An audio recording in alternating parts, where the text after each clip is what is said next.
we have mercifully come to the conclusion of the dreaded prequel trilogy.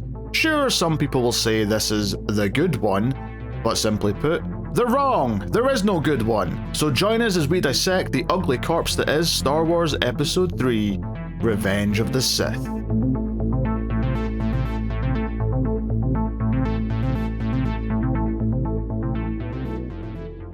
Welcome everyone to the Atomic Cinema Experiment. I am Peter, and joining me as always is David. I come in peace.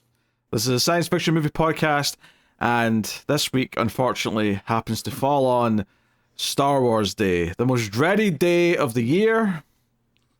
I mean, in fairness, we're 2 days late, but yeah.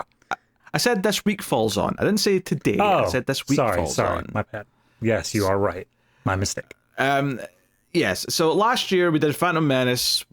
For Christmas, for some reason, we did Attack of the Clones, which means today we're here to round out the prequel trilogy with Episode 3, Revenge of the Sith.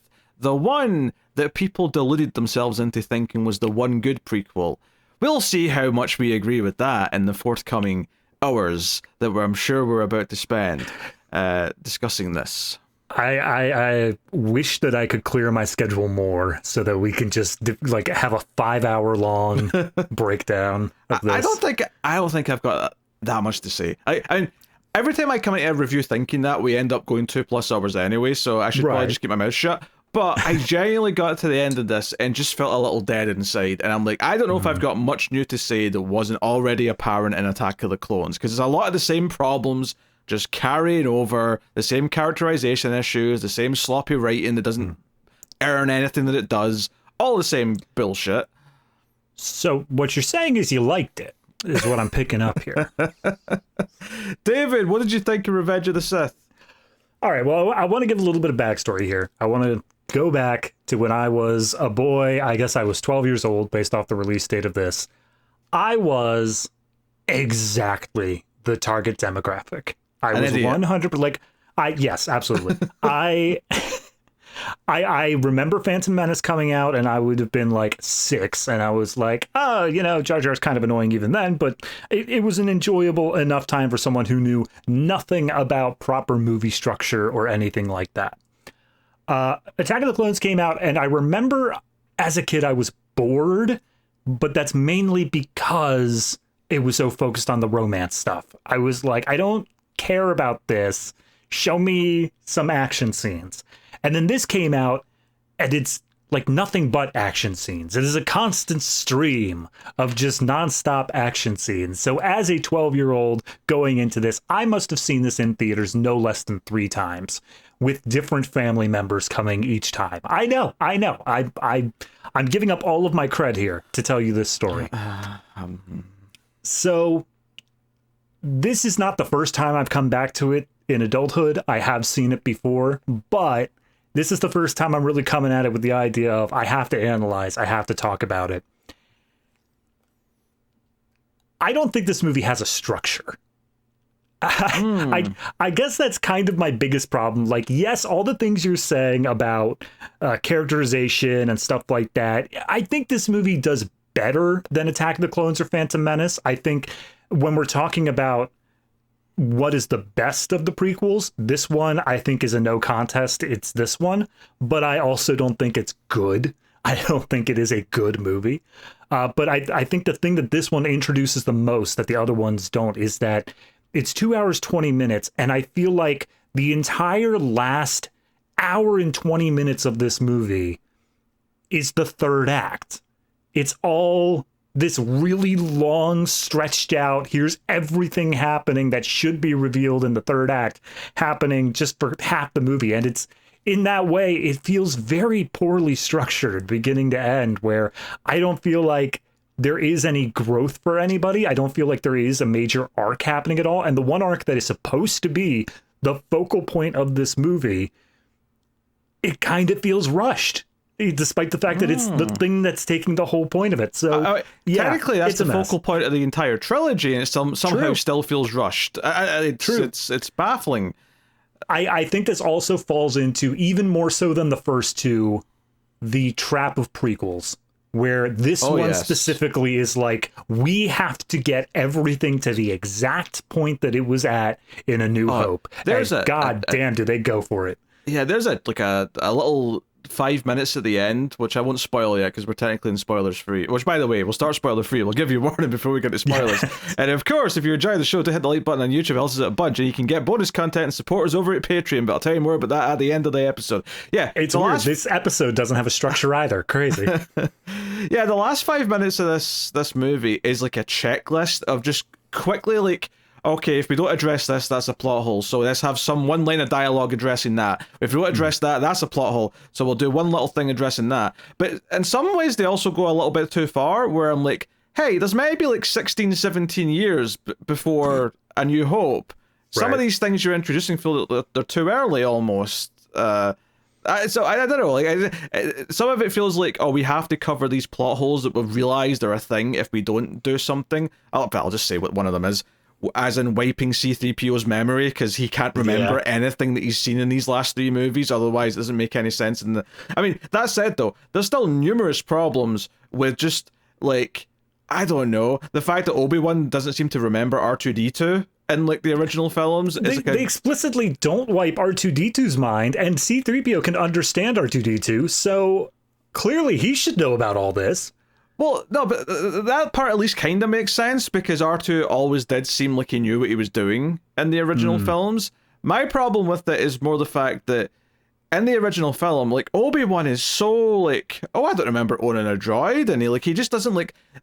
And I think what stuck out to me most in the opening act of this movie is there's a lot of moments where Obi-Wan's like commenting on R2-D2 being a bit too playful, or like, oh, that droid's not going to help us, and Anakin keeps saying, oh, R2-D2 is going to pull us out of this jam, don't you worry. Like, they make several references, almost as if the entire idea is that R2 has been the loyal droid of Anakin since childhood, and over these years working together through the Clone Wars and since before Episode 2, the Obi-Wan's kind of developed a little bit of a banter about making fun or like jesting about R2-D2 being this quirky droid, meaning that it feels like he should be very memorable and that there should be more of a recognition. Now, you could argue that he's pretending not to remember R2-D2 in the original Star Wars. If you want to say that, then fine. But I say after a certain point, why? Because once he's revealed that he was a Jedi and he used to know Luke's father, why would he lie about knowing R2-D2? It doesn't make any sense. I want to preface this to the audience. Neither myself or Pete have watched any of the Disney Plus expanded, like Kenobi or anything that. No. Like, if they explain this stuff, that's on them. That's not in the movie. Oh, I don't care if they did. On that. Yes. I watched the first episode of Kenobi and was bored to tears. I did not care for it and did not want to watch any more of it. So can't believe it. Yeah, I'm fine with that. Although what's so funny is that Joel Edgerton, is more of a name now, all of a sudden, like, his role's a lot more like ample than of course. It was in these prequels. It's like, wait a minute, hold on, this kid can act, he can bring in a crowd, he's our star. Who the hell's Kenobi? So yeah, I mean, like, it's got a lot of the same problems as the previous movies. There's a lot of really bad looking dated green screen where they were relying too much on it. In fact, just a lot of the CG in this looks quite bad. There's a whole like segment in the kind of the early middle, and I say early middle, kind of going with what you were saying, that Act 3 starts really early, so I'm thinking Act 2, right? Whatever that constitutes as. Where Obi-Wan's like riding this lizard thing, and every single shot of him on that thing looked terrible. It was awful. I wholly agree the compositing there, because it's all CGI. The only real thing is just Obi-Wan in this tiny little like back of the frame sort of thing. But I got to call out the sound design for that monster specifically. It makes this siren yelp noise constantly. And I don't get, like, once, twice to show like, okay, this is a beast. This is a creature that he's riding. It is a constant just drill into my brain as I was watching this. And every time I thought that the monster beast thing was gone, that they're like, oh, we left behind. He keeps coming back. Yeah, I just, like, the characterization of these characters has been pretty terrible, right? Particularly Anakin, and to an extent Padme in the last movie, but definitely Anakin by a million.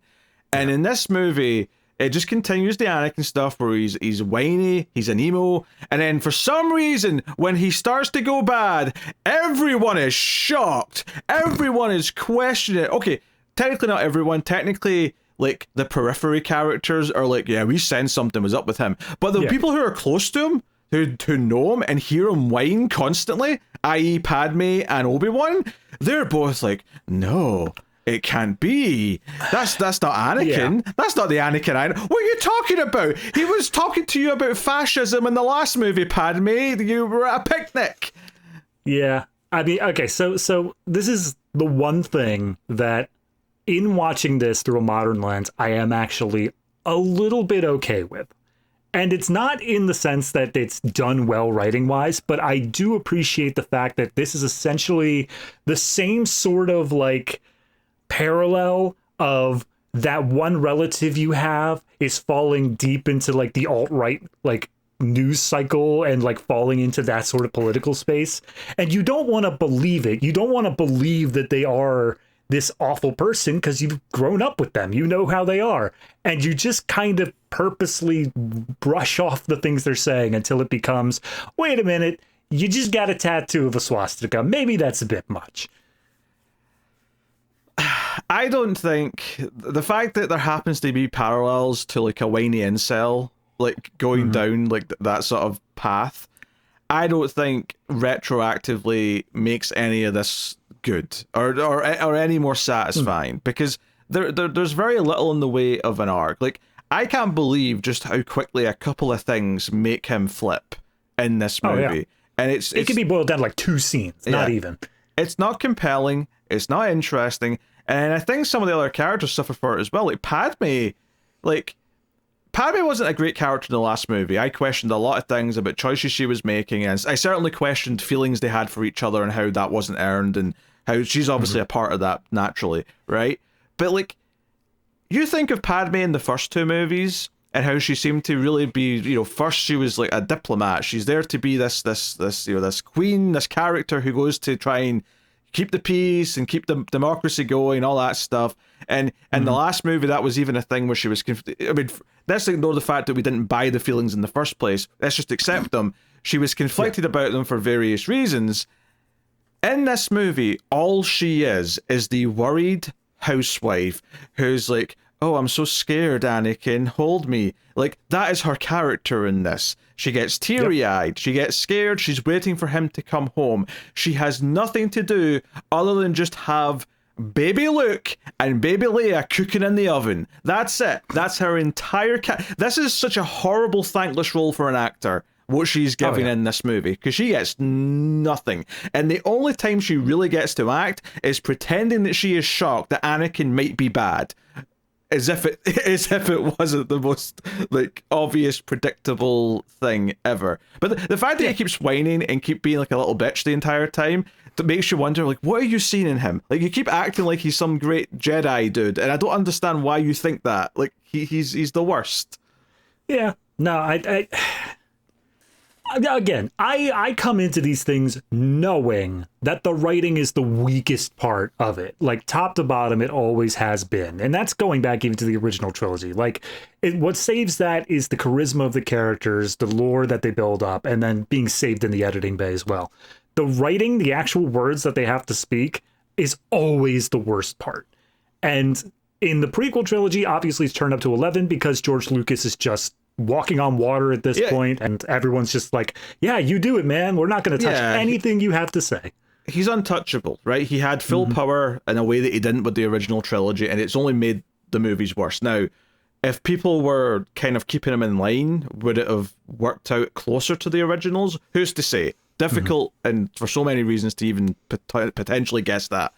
But there are moments in this movie that I found flat out laughably bad, and with the way some of the dialogue and the way some of the performances, like Samuel Jackson looks like a bad actor in this movie, and he's great. He's usually great.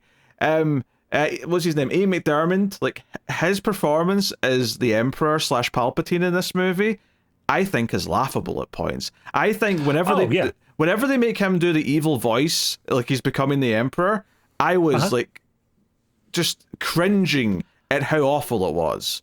Oh, okay. I when you said laughable, I see. Here's the thing. I think Ian McDiarmid purposefully chose to go full on camp in the back half of this. I think that was an actual choice where he's not trying to come across as menacing. I think he is supposed to be like the screw you, I won, I can do whatever I want now. I mean, that's fine, but I still don't like it. I still don't think it fits the movie, because all it did, because it's meant to be happening is Anakin's having his big like turn, and I just I'm like like you're just deflating all of this. I just can't take any of this seriously. No, that's one of my biggest issues with the structural point of it, is that we very early on, pretty much Act 2, is split the plot into Obi-Wan is off dealing with this new villain introduced, General Grievous, whereas Anakin is left back on the planet to go slowly turn to the dark side with Ian McDiarmid. And the plot is so completely separate, where Obi-Wan's is very much focused on the action and these big like huge CGI completely filling the screen, just fighting against each other, whereas Anakin's is this theoretically slower, more gradual turn to evil, where we see him having these thoughts about trying to save his wife and blah blah blah. Theoretically, he's doing a lot of heavy lifting in that sense. Yes. But go on. But because they are intercut, because we have to keep on showing, and what's going on at this point with Obi-Wan, it's got this like ultra strange structure to it, where you'll be riding high in the middle of an action scene with Obi-Wan, and then we're walking down hallways with Anakin. And the moment you get adjusted at, the moment you're like, oh, okay, we're in this little philosophical, boom, back to the fight scene with Obi-Wan. And it keeps on doing that until both plots are resolved. I think the other problem with that is that because the Obi-Wan stuff is relatively quick paced, it gives the impression, because it's intercutting with the other story, that the story of Anakin is like happening in a very, very quick span of time, when it's feels like 4 hours tops. It should be playing out over a long period. And I think part of it as well is they do this whole thing where Palpatine's like he's cool uncle in this movie, right? Where he's like, I'm your new best friend. And I feel like that just kind of comes out of nowhere at the start. Was there even a hint in the last movie that he was like taking a liking to Anakin? I don't think there was. I don't remember anything. No, again, it's this in-between thing where it's like, oh, they say during this war, Chancellor Palpatine is, taking a liking to you and talk to you a lot and blah, blah, blah. But yeah, it's nothing that's set up in either of the movies. Yeah, convenient. So I will say at the very least, I can't remember if anything like it was established, but there was the original Clone Wars miniseries that was bridging the gap between those. And that's not the 3D animated one where like Ahsoka Tano. This was animated by, I just pronounced his name wrong. I think it's like Genndy Tartakovsky or something like that. And it is, or was canon at the point where it was made. And it did show some things that happened during the Clone Wars. So technically there was a little bit of extra there, but again, that is for extremely people going out of their way to get more content, not mainline movie stuff. Yeah, I don't care. Like, I'm watching this movie. Like, if it's not here, so I cannot judge what the extended stuff is adding to it. Right. So no, the movie's shit. Like, I'm just like, it's still shit. Like, is it arguably better than 2? Yes. I think there's a debate about 1 though. To be honest, I don't think it's clearly better than 1. Fair enough. It depends on what you're going in for. I think for anyone who's going in for Star Wars as the original trilogy was, this one's going to be much more in line with that than Phantom Menace was. Phantom Menace was doing its own thing entirely separate from what the original trilogy was, whereas this one has more space battles and big fights and the lightsabers and all that stuff. Yeah, but none of those fights in this movie have any weight behind them. I don't care about what's happening. That's fair. Right. There are people who do. I'm not gonna look. There are people who live and die by that. Mustafar scene. I know there is, but the point I'm making is though is I care about it in the original trilogy because the movie makes me care. The original trilogy. Yeah. This movie fails to do that, and I'm not just giving it a pass because some people get hard-ons as soon as they see a lightsaber dazzling around. Okay, that's not what we're doing here. Like, I'm never giving something a pass. If anything, the lightsabers in this movie, I am more bored whenever they pull them out because they just pull them out so goddamn often. We have twirling lightsabers. We got a robot with 4 arms who's twirling 4 lightsabers around as if we're meant to be super excited. And the fight scene is garbage. It's nothing. Nothing interesting happens in the entire set piece. It's George Lucas it's not good at fight scenes. And I don't think he ever was. And it's notable that he didn't direct either Empire or Jedi, for a start. And the most notable scene with the lightsaber in the original film is effectively... There's a little bit of a fight, but it's mostly just Obi-Wan kind of surrendering, right? It's just not tapping. You know? They just tap like two old men, just like, oh, I'm gonna get you. I'm gonna hit you with my cane. Yeah. But in a weird way, like, I think something closer to that would work better for me. This idea that the lightsaber's so dangerous, you have to be so careful with it. The second you start doing all these flips and spinning it around 100 times like it's a pair of nunchucks, just makes it feel like so fluffy and light and like, oh, we could, like, the fact that this will cut through us and cut me in half if I drop it the wrong way, there's nothing to worry about. All right, I'll throw in the tiny little fan thing here. Technically, the reason that lightsabers... All right, fair enough. Technically, the reason that the lightsabers are like a Jedi's weapon alone is because their connection to the Force is what protects them from cutting themselves in half. Like, they are so one with the whatever that they're like, no, I have mastery over this weapon that could kill me at any moment. Yes, and what fan wrote a novel explaining that at some point later? I'm going to say like 70% Timothy Zahn, since he wrote like half the novels. Yeah, I do not care. So, yeah, I don't know. I have very little positive to say about this. I think there's a lot of like noise on the screen. It starts with a space battle, sure, you get a bit of a wonder, but it's all just mediocre CG, which obviously it's a space battle, it's going to be all CG. But, right, there's very little to care about as the movie goes on, and it does not earn you to care about anything in it. It just kind of assumes you do because it's Star Wars, right? Or it has the audacity to think that the previous two movies like did their jobs and made you care about these things. There was a point in this movie, and I don't know why it happened, but for some reason, I was sitting there thinking, do we see that 50s diner again? Like, that was the only thing from the last movie, the 50s diner that they got, like, the clues from, that stuck in my mind as carrying over of, like, no, I feel like that shows up again. Dear. But no, I do want to agree with you that the CGI is a major issue here. Not because the CGI itself is terrible. I think it's okay for what it is. What the real issue for me is the compositing. Oh, yeah. It's the putting the real actors against it. That always feels unnatural. There's a lot of scenes where it just kind of sticks out. Some more, like, right in your face than others. But even like, big climactic scenes at the end, it just felt like I was just looking at actors in front of a, in a green room. Like, I could tell they were in a soundstage and not, like, anywhere real. And I know they're not. Like, I know in another movie with a similar setting where they're on top of a volcano. Obviously not actually on the top of a volcano. But it would look at least convincing enough where the suspension of disbelief would take you away into the journey. Here, that doesn't happen. And there's a couple of moments as well where, like, Obi-Wan in the middle of the movie is, like, surrounded by droids and there's, like, a wide shot. And I was convinced that even he was CG in a shot because the way he turned around looks so awkward and disjointed that either the compositing is so awful that it's made him look weird or he is just CG. But either way, it stuck out and I was being drawn out of things, like, constantly. Yeah. It's just that over-reliance. There's a reason why other movies with much smaller budgets, even from the exact same time period, have held up visually way, way better. They just have. And it's down to just the choices made here and how much they do practically versus digitally and just how much of that digital stuff there is. Like, it is so constant.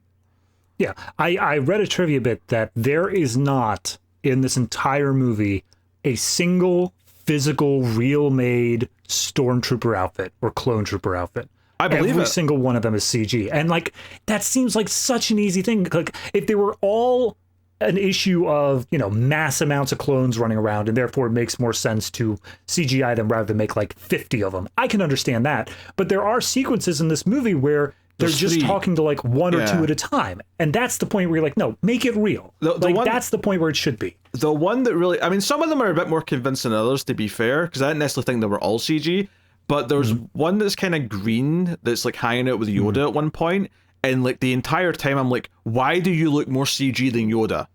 Like he did. He looked worse than Yoda, and Yoda's clearly a CG thing because he's a made-up creature. Why is this outfit so fake looking? Because they've had like 10 years to perfect Yoda's thing. Meanwhile, that one was passed down to them like 3 hours ago. They're like, hey, just put a camo print on it, whatever.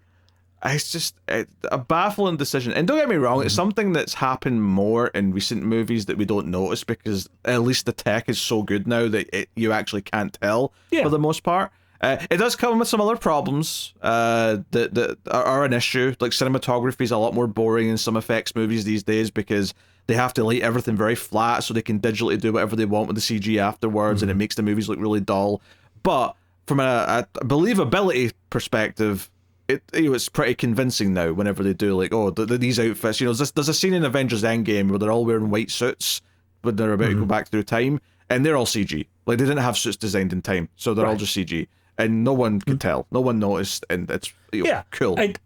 But I regardless of that, what it comes down to is you need to know that. I mean, George Lucas basically made ILM. He needs to know what his limitations are when he's making these things, and then plan the shots and the structure and all that around it, rather than, I'm sure it'll look fine. Yeah, that doesn't just go for the effects, though. That goes for everything in the movie. Right. Yeah. Like, just asking someone who's a good writer to come in and, like, take his basic concepts and, like, do their own, like, pass at the script would have probably helped so much. Yeah. I think the number one thing that's the struggle here is someone would come in and say, well, the biggest problem is you want the focus to be on Anakin and his turn. We need to cut this whole General Grievous plot line because that makes no sense. And then George is going to say, I've already made 400,000 toys. We need to keep General Grievous. And then you just run into this problem of, all right, well, we're making a marketability movie instead.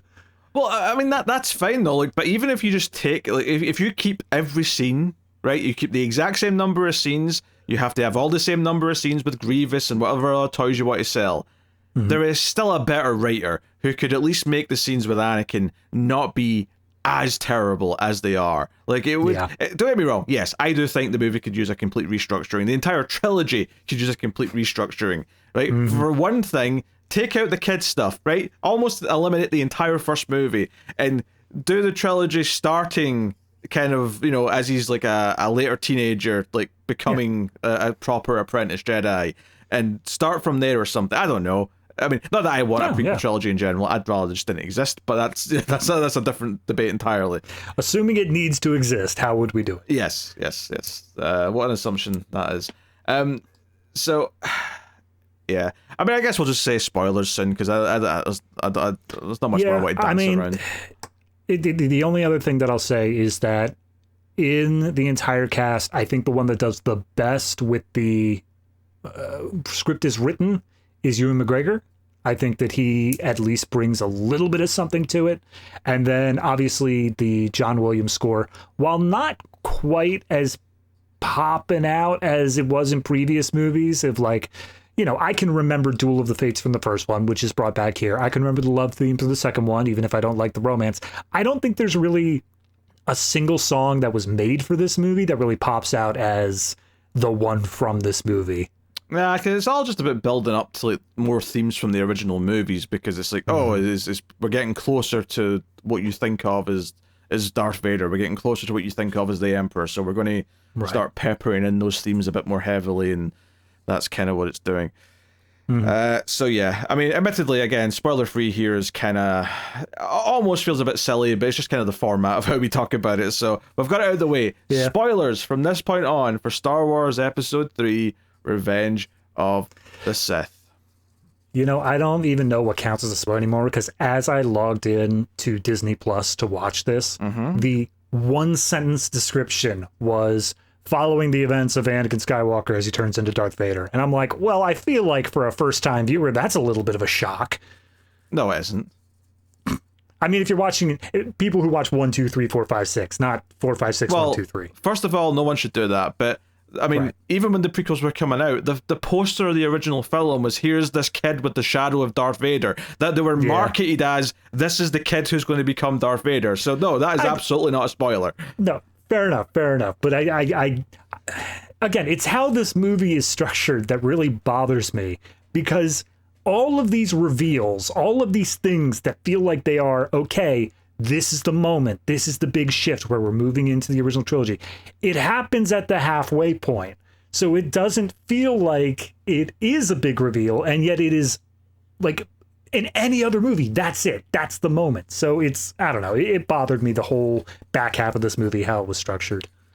You know, these movies were garbage anyway, but the existence of Better Call Saul has only made them feel worse, because Better Call Saul is 6 seasons of a character journey and an arc that mostly builds up to where the character was in the original show, and it's so impeccably good because it's adding these extra layers to him. It's sort of revealing why he maybe did make some bad choices, why things went the other way, that kind of thing. And it's so compelling. It keeps you on edge, and you sort of start to predict things, but then it throws other wrenches at you, and it's so good and compelling. And I get that it's unfair comparing the Vince Gilligan show-run TV show to the writing of George Lucas, but if even just like 1% of that talent was in this script, maybe the downfall, the tragedy of this person going bad could mean something. But this is kind of something that I complained about in Attack of the Clones, is that he's already a whiny little shit. Like, it's not like he's on track to becoming the hero of everyone, which is why it's so annoying to me in this movie, where, I mean, Obi-Wan actually says it in one of the most stupidly, heavily quoted moments of the whole thing. You were the chosen one! Like, they literally kept talking about him as if he's supposed to be this important guy who's going to bring balance to the Force, he's going to eradicate the dark side, right? But but there was never even like a glimmer in practice during the second movie or early in this movie that's the path that he was kind of going down, where he was starting to like feel like this hero, and it was going to be this tragedy that to us, the audience, he's been showing nothing but signs of being this little asshole the entire time, that there's nothing interesting about him finally going, yeah, you know what, go on, Palpatine, I'm in.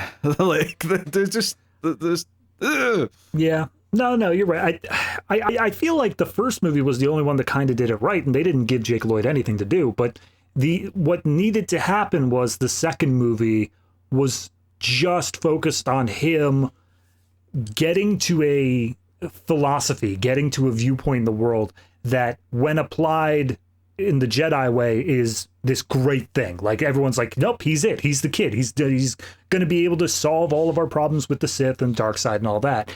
But then this movie shows how it can be applied in the wrong way, like a good intentions gone awry sort of thing, and it turns like this slow fascist route, and it makes it like he is still feeling like he's doing the right thing, but it is this awful turn. Whereas this movie, it's just like 2 straight movies of, I don't think democracy is really all that good, followed by a very quick light switch flip that says, now I'm willing to kill young children.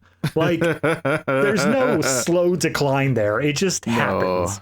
No. Honestly, the moment where he goes into the younglings room in the Jedi Academy and the lightsaber just comes out and the kids realize they're about to be murdered is one of the funniest things ever put in a blockbuster. It's hilarious that George Lucas was allowed to put this moment in.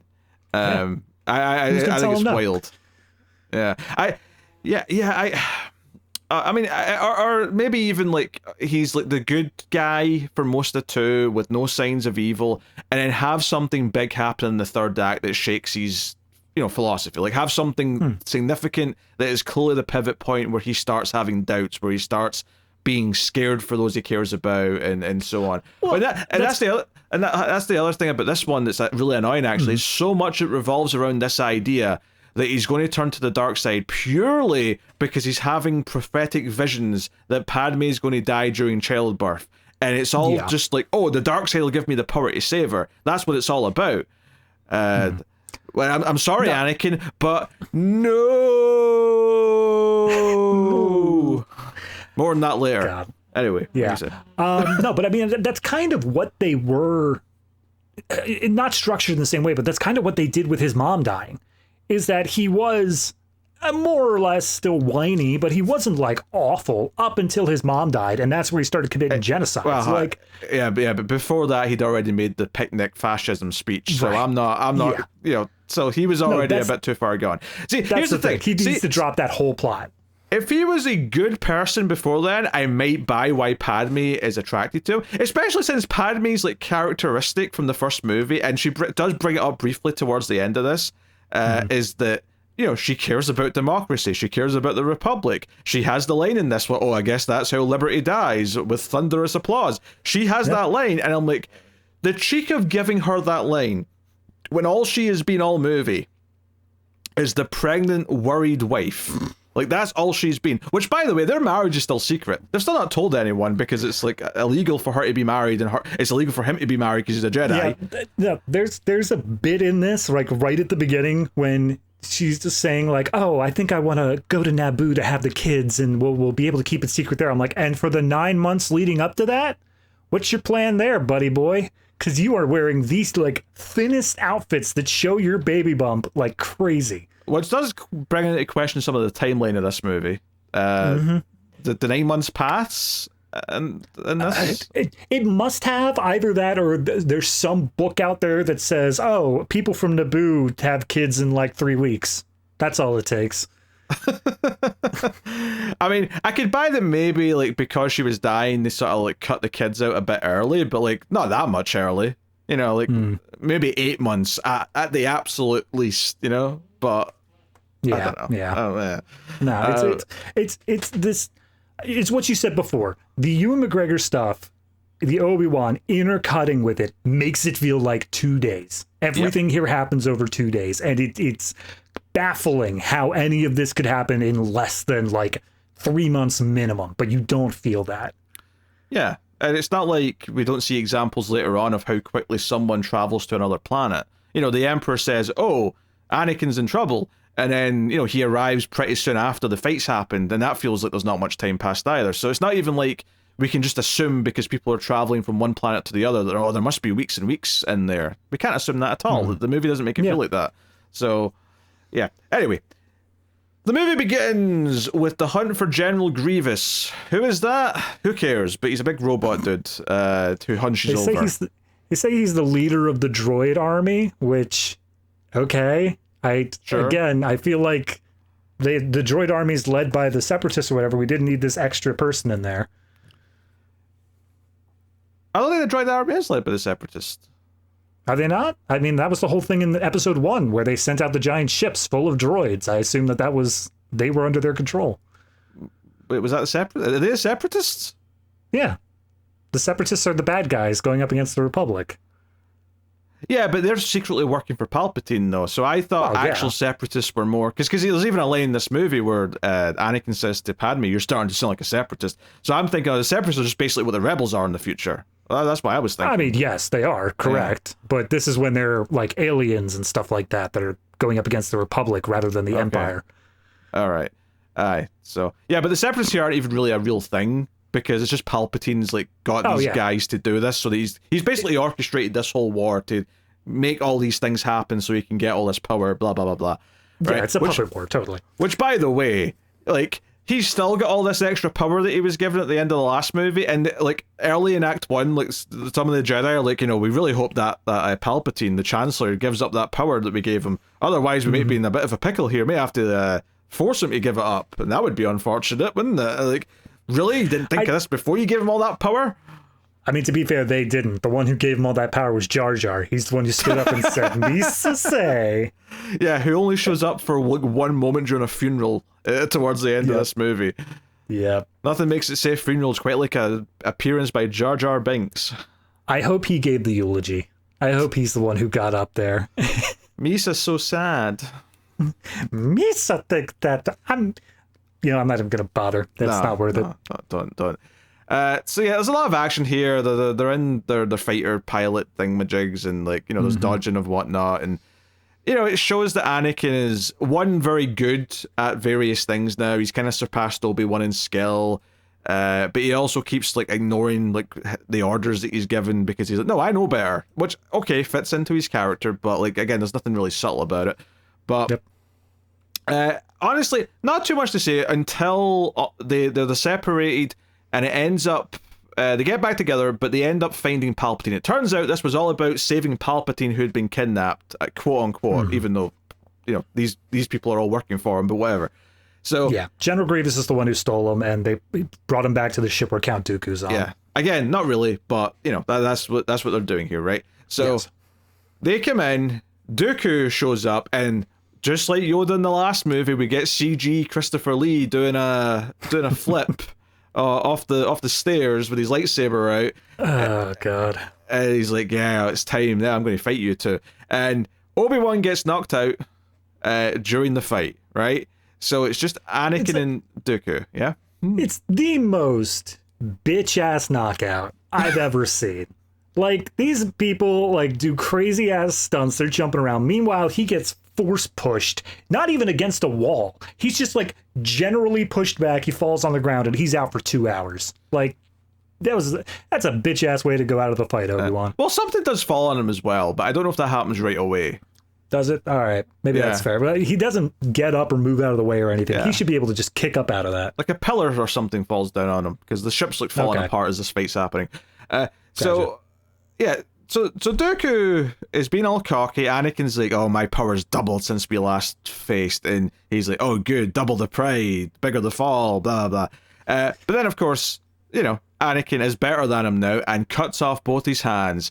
And Palpatine, who's still like sort of handcuffed to the chair, is like, "He can't be allowed to live. Kill him." And Anakin, the movie's trying to tell us he still has some morals, because he's like, "No, that's not the Jedi way, Chancellor. I shouldn't do that." And then Palpatine's just like, "Do it." It's just this really evil voice. Do it. So he decapitates him, gets Palpatine up, and he's like, "Oh, I shouldn't have done that. That's not the Jedi way." And Palpatine's even like, "Hey, leave Obi-Wan for dead. There's nothing we can do for him." And he's like, No, his fate will be mine. Well, I can carry him." So, and this is where I'm just like, I get that Palpatine is the one character in his life that keeps telling him a lot of things that he wants to hear, but it's clearly there's some huge red flags in this scene that he should maybe be noticing. Being told to murder someone. What? And then being told to leave his brother practically behind. As they point out, these two are like brothers. So, I don't know. I mean, I think in the moment, if you don't know Chancellor Palpatine, he's shrewd politician and he only wants to save his own skin. So, like, red flags of him being a dick, yes. Red flags of him being a Sith Lord, probably not. I mean, I don't even suggesting that it should be assuming he's a Sith Lord, but just the idea that he shouldn't listen to him. Oh, yeah. No, absolutely. There's nothing in this movie that says, like, oh, yes, I really get the friendship that has formed between Palpatine and Anakin, or at the very least, even like a father-son sort of stand-in. Like, it's 100% you gotta go spend some time with your Uncle Palpatine, okay? We know what he says over dinner. Just smile and nod, okay, Anakin? Ah, dear. And, it's like, characters kind of address it, like, Mace, Windu, and the others at the council are like, "Hey, we're a little bit concerned he's getting too close to Palpatine. We're starting to get worried about him giving up that power and all that." And it's like, I don't know if it's, like, good that other characters are addressing it, because in a way they should be noticing it, because it's kind of clear as day. But on the other hand, them addressing it and failing to do anything about it is just kind of like, oh, this is how useless the Jedi Council are. The fact that later on, when Order 66 gets like called, and all the Jedis, we get like a montage of them all being killed, like, they all go out like a bunch of red shirts. And all we have been told since the original movies is how special the Jedi are, how great they are, how they're the most, greatest warriors in all of the universe, blah, blah, blah, blah, blah. And this council, all of the Mace Windu, and obviously the one we already know, which is Yoda, they're all just background characters. They're all just red shirts, and they all die like red shirts when that happens. All right, so ignoring the Order 66 stuff, just kind of focusing on this idea that they don't do anything when they see the freight train coming down the road. I'm actually going to give this a pretty big pass here, and that is, again, it's not written well dialogue-wise, but the concepts, the ideas of what they're doing here, it is this idea of exactly what I've been seeing in modern politics, which is, hey, this guy is clearly evil and he's doing bad things. Maybe we should do something. And like the smallest possible steps are taken until it is way too late already. That's a cop-out to me. And I'll tell you why it's a cop-out. It's a cop-out because that does not justify the fact that the script and the movie doesn't get these ideas across to us. The fact that you can like put real life onto it like 20 years later and say, hey, this is kind of believable in some ways because of the way things have really happened, does not make it a good, compelling script. It's the exact same thing where, like in a movie, someone says, oh no, like this person is going to die, right? But if you've not introduced that character, if you've not made me care about their bond with someone, I don't care that they've died. Just because it's a big deal when a real person dies in real life, because it's always tragedy, it's always sad, doesn't mean that in the movie I'm going to care, because you have to make me, you have to earn it, you have to make me care about it. So these ideas have to be put across in the movie itself. It doesn't just get a pass because technically, yes, you can sort of say, hey, it matches up with all these things. I mean, hell, stuff in Attack of the Clones kind of matched up with how Hitler got power, but that didn't make it compelling writing. I mean, in fairness, that's exactly what this is as well. It's a very clear parallel to that. But no, I agree. I agree with that, is that what I'm saying is that the writing does not do a good job of getting it across. However, I see the concepts they're going for, and I guess I'm trying to make the delineation of, I'm not criticizing the idea. I'm not criticizing what it is they're attempting to go for. But you're right. They didn't do a good enough job of making us care about this stuff to make it a worthwhile plot point. It's the execution, right? Because if the execution was achieved here, the effect would be we would feel this sense of dread, and we'd feel the characters' kind of like lack of agency in like in a good way, where we'd be frustrated that they can't do anything about it, and it would be this sort of like ticking time clock. You know, that's just how it should feel. It should feel like this impending doom that they can't do anything about, and you should have a pit in your stomach because of it. I felt nothing. I felt nothing about any of this. And that's the poor execution. It's not that the ideas at their core level are bad. The problem is, though, is that the ideas for this trilogy are so shallow and thin across the board. Oh, Anakin falls in love with this woman who's going to be the mother of Luke and Leia. And, like, you know, the Palpatine's this corrupt politician who's secretly taking power from everyone so he can take over everything and turn it into a dictatorship. Blah, blah, blah, blah. Like, all fine ideas, like at their base core level. It's the execution in every level of the process that is completely let it down. Starting with the script and all the way to the editing process. Yeah, I agree. Anyway, so also during this opening, there's a bunch of comedy stuff with R2D2 fighting like other droids and like stuff. They make a throwaway line where when he's doing these little like pratfalls and all that, Obi-Wan and Anakin like are arguing, and Anakin's like, don't you make any loose wire jokes.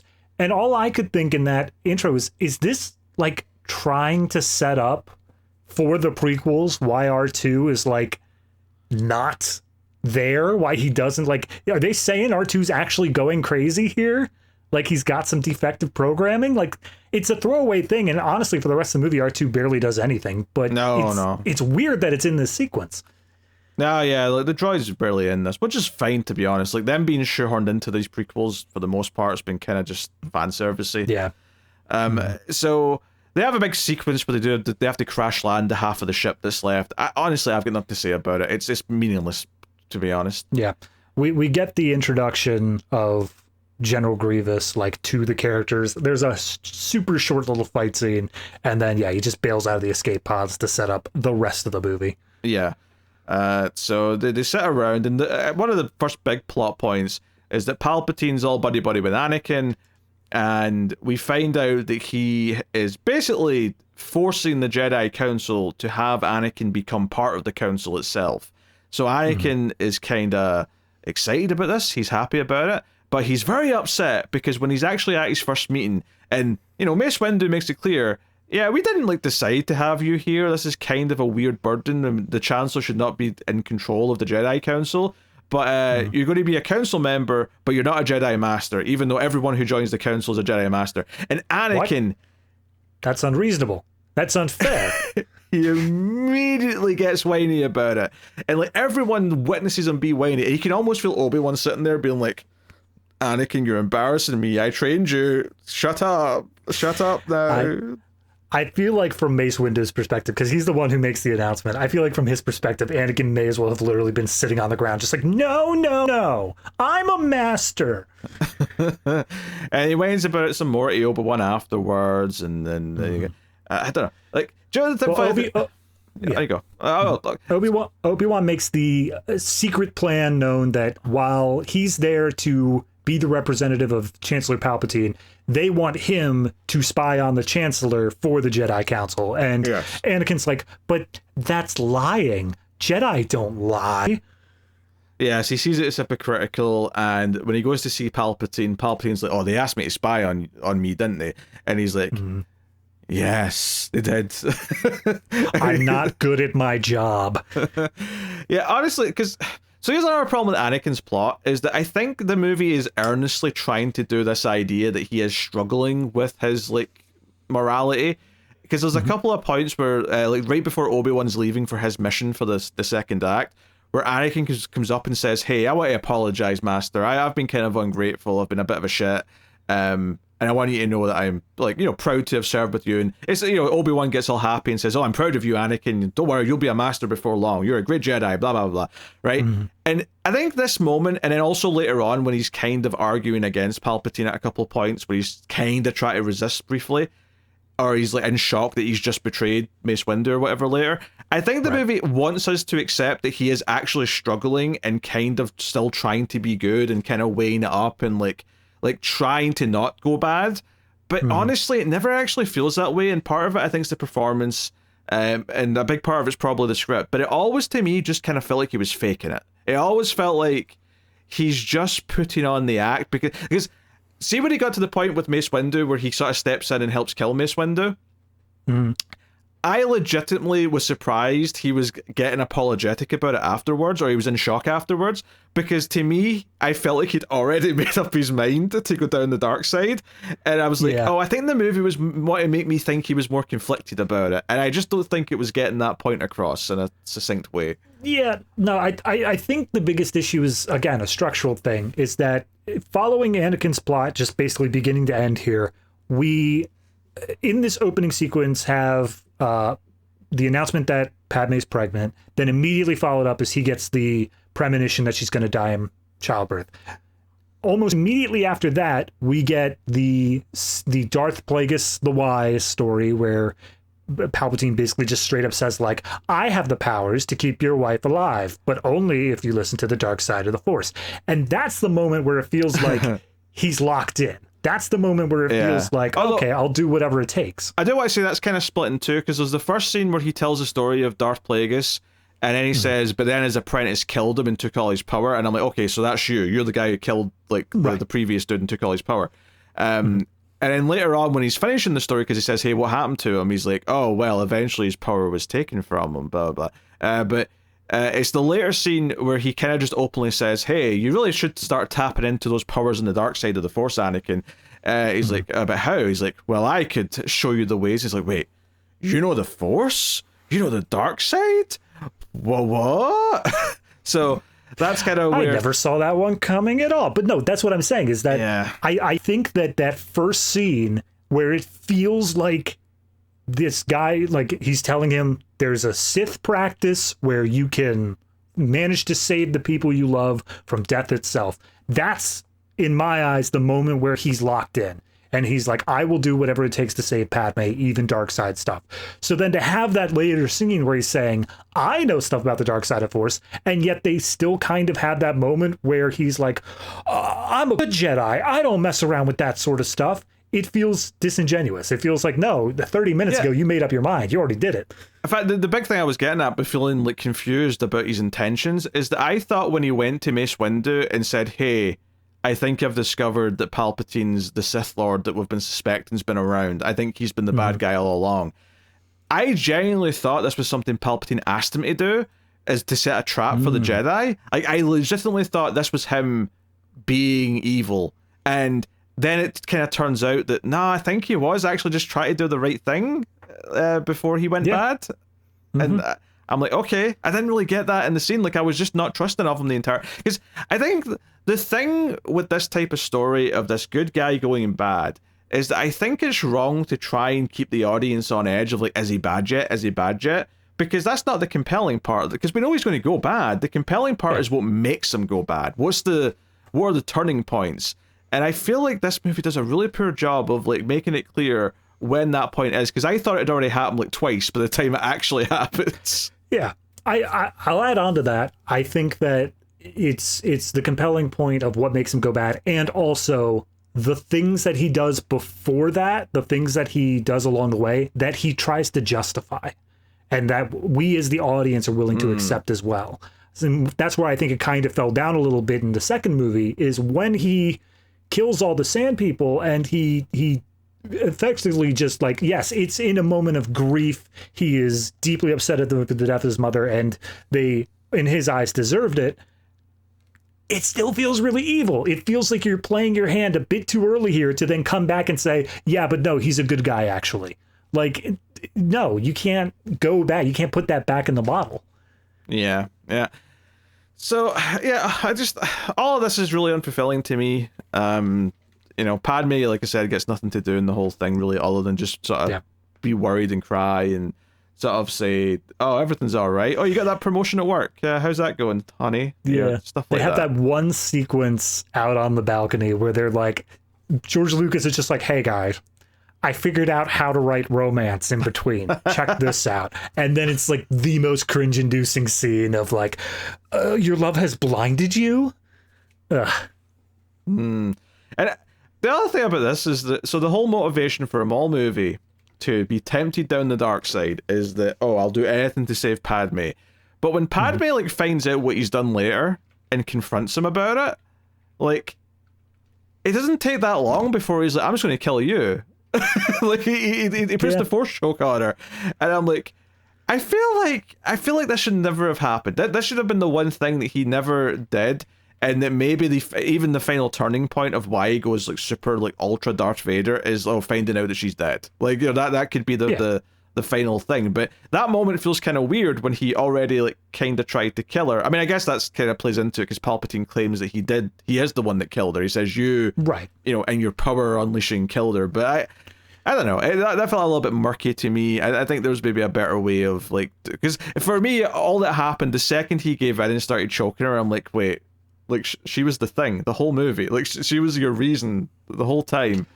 Well, I feel like that's, again, that sort of idea of different aspects of what he wants. He says he can't live without Padme. That is an actual line he says here. So the idea that he's now got the power, theoretically, to save her in childbirth, and she's still going to be leaving, I feel like that's just kind of an eruption of the frustration of, like, no, I can't live without you. And so he becomes a little bit more abusive in that just to keep her around. Again, I get with a better writer how you could make this work, or you could do almost the Breaking Bad thing where it's like, oh, it's all for her, but then it turns out it was never really for her. You know, in the end. But I don't think it's doing that, though. I think because the entire final moment with him is him screaming no when he finds out she's dead. So I don't think it's trying to do that. Yeah, no, it's a little bit messy, especially once you get that reveal of her dying. Honestly, I think that there is a much better way of doing this where Padme doesn't die. I think having her just leave, or having her, like, you know, he can believe that she's dead or whatever, but I think for the audience perspective, having Padme still alive while causing other problems would probably be better of showing, like, no, it's his evil that's driven her away, not this prophetic dream of her dying in childbirth. Yeah, she just gave up the 2 kids because she's a horrible human being. They remind me of Anakin, and or even better yet, the reason that they hide the kids in the first place. He'll come looking for them. We have to hide them. Do that. And by the way, okay, I need to bring this up now. I know it's literally the very end of the movie, but I forgot it coming into this review and I just remembered it. This movie, I think, has a lot of those prequel problems of they need to get to the certain point. But I think that this movie also is very unique in the fact of it also has sequel problems. So it's being crunched at from both ends. And my biggest point to that is in Attack of the Clones, they set up the idea that Anakin knows about Uncle Owen and Aunt Beru. He knows that there is a family that he has there. I thought of that. And yeah, no, see in the scene where they're debating, hey, what do we do with these two kids? And Yoda's like, we have to split them up to keep them safe because they may be easier sensitive together because it'll like sort of amplify their force or whatever, right? Sure. So, right, fine, sure, right, and then we've got this character whose last name is Organa, right? The whole purpose of his character, the whole trilogy, is that eventually he's going to adopt Leia, right? And that's why she's a princess, because of his stature and the government, blah blah blah. Right, fine, right? So she's going to go live in was it Alderaan, her planet that got destroyed in the first movie. Right, so okay, fine, and then they're like, okay, what about the boy? Where do we take Luke? Because Padme's already named them both by this point. We get that scene earlier. She lives long enough to name them, then croaks. What scene? But like, where do we put the boy? And there's like, well, he's got family on Naboo. He could go live there, and I'll go live there too, so I can keep an eye on him from a distance, right? As old Ben Kenobi, blah blah blah. And I'm like, wait a minute. You're worried that they could be found, and you're sending him to live with relatives that Darth Vader knows about because he's met them. And again, that's the sort of thing where I think when they were writing Attack of the Clones, it seemed to make sense because they were like, we need to have the mom die. That's a thing we want to do to develop his character. So obviously he has to go back to Tatooine. But then that just makes this crunch where it's Darth Vader should not know that Luke is on this planet, but he also knows that he definitely has family on this planet. And so there's just no room in between these two sides to realistically hide a child there. Look, I'll give them one breadcrumb here, right? One breadcrumb. Okay. Technically, Darth Vader right now does not know that she was alive long enough to have kids. He believes she was killed on the planet with him. So at least the knowledge that the kids exist technically is something he would not have until he maybe feels it in the Force, which I guess explains why he just knows that Luke's his son in the original movies, because he can just feel it. He senses it. Force bollocks. Yeah.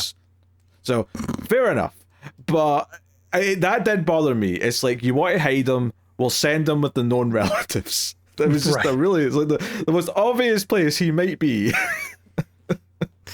Oh, boy. And not only that, hey, who's going to watch over him? Oh, I will. The guy that he has the biggest bone to pick with in the entire universe and knows that is still alive. Yeah. Can I also just add on here a little bit that felt really random and tacked on? Is that Yoda's like, hey, you've got more training to do, Obi-Wan. I'll teach you how to talk to Force Ghost Qui-Gon. And I'm like, wait, why are you even bringing this up? What purpose does this serve? Because they had not, in the entire trilogy, established that anybody knows how to Force Ghost. So they needed to be like, well, how do we make Force Ghosts a thing? Oh, it turns out Qui-Gon is such a badass. He can come back from the dead, and now he's teaching people how to do Force Ghost stuff.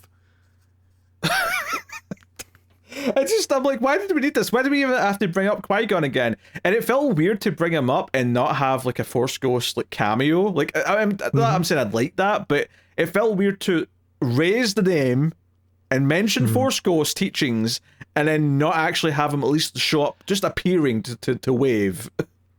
The appear bit, yeah, I think that could have worked. I do think I remember reading there was a version where there was like lines between Qui-Gon and Yoda, so you would hear his voice at the very least. But yeah, that clearly didn't make the final cut. And just while we're on the ending and the checklist of like prequel stuff we have to sync up. So okay, so this baby goes there, this baby goes there. Oh, the droids. You'll work on the ship with this part of the Resistance now, because that's where you were the first Star Wars movie. Also, wipe C-3PO's mind. Just because it's a big plot hole if he remembers all this. So let's deal with all that. I love how every other ship up until this point has just looked like the Nostromo kind of style, where it's like all janky or whatever. And this is the one and only ship that's the pure white walls that we see in the intro of New Hope. And it's like, this is the one you'll work on. Look familiar? Wink, wink, wink. Yeah. Although I would say not Nostromo for that. I'd say it's more Prometheus. It's all clean and sleek, all these other ships. Yeah, that's fair. Yeah. I was just more so saying not a clean white, that this one is not Apple. If anything, the inside of the Millennium Falcon's a lot more closer to the Nostromo because it looks more lived in and rusty and all that that's stuff. time wise there. Also, in terms of checklist stuff, The Death Star is being built. Everyone clap. Death Star. Oh God, that's like I would have been okay with the Death Star being built in like a general sense of like, oh, we see the plans at the end of Attack of the Clones. That's something they set up. So to see it happen here, I'm okay with that. But my problem with it is that they're on like an Empire ship now. Like all of the guards and all the people are wearing just full Empire regalia. And I'm like, again, did this happen over the course of months or is this 3 days later? Because it feels 3 days later. This feels like it's just, and you've transitioned the entirety of the Republic into the Empire just overnight. And that's, I brought this up before in a previous review. The timeline, the fact that they wanted to make this with the Jedi Order being at its height, the timeline doesn't work. You cannot have this being set like 20 years prior to New Hope and have all of the stuff that happens in between make sense in 20 years. It's too short of a time for everything to have happened. There should still be plenty of people who know about the Jedi. There should still be all of this other stuff that's still around from the prequel trilogy that would have shown up in New Hope. Yeah, no, like the way that it's like a myth in New Hope is really weird. Like, I get that the Emperor would want everyone to like ban talking about it and whatnot, but people would still whisper, people would still talk about it. Like, people would still be alive. Like, I mean, 20 years ago, that's like us like not knowing anything from 2005. It's us not knowing Revenge of the Sith. That's what it would be. I wish. That's exactly 20 years ago. Oh, I wish. Yeah, give me that. Give me that timeline. I want that. Yeah. No, so you've got that. You've got just what was the other things at the end that bugged me? Just all these little like prequely things they had to do. Hold on. We end on a shot of like Uncle Owen and the wife staring out at the sun's twin sons. Yep. It's like poetry. It rhymes. Oh, here's the one that got me. So there's skipping around. There's a giant, quote unquote giant fight scene between Yoda and Palpatine in the Senate chambers. It's awful. It's absolutely dreadful. But go on. It's whatever. I enjoyed it as a kid. I remember enjoying it as a kid. It's not great now. But the bit that gets me is that Yoda's like, I have to go kill Palpatine. I have to go fight him. I have to go stop him. They get into this fight scene for all of about 20 minutes. Then Yoda is hit by something and he falls to the floor and then bails. Like, he's not injured. He's not unable to fight. He just bails and he calls up Organa and it's just like, hey, come get me. I have to go into exile to Dagobah now because I failed. And it's like, you didn't try. You barely, like, what are you doing? You're running away here. And then you just say you have to go into exile? Why? Nobody's saying you have to do that.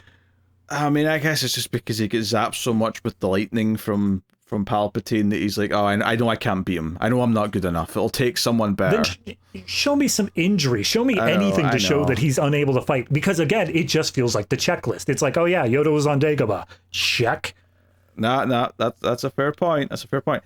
That entire thing is just kind of a bit of a whiff. It's just kind of like a last-ditch effort to like try and win. Because by this point, Yoda and Obi-Wan have come back and have seen what's happened. They find all the dead kids and all that. Which, by the way, we haven't actually talked about these big moments with Anakin when he turns. Yes. So Anakin tells Mace about Palpatine. So him and the red shirt Jedis go to Palpatine's office, and Palpatine immediately starts putting on the evil voice. He's like, "You're making a mistake.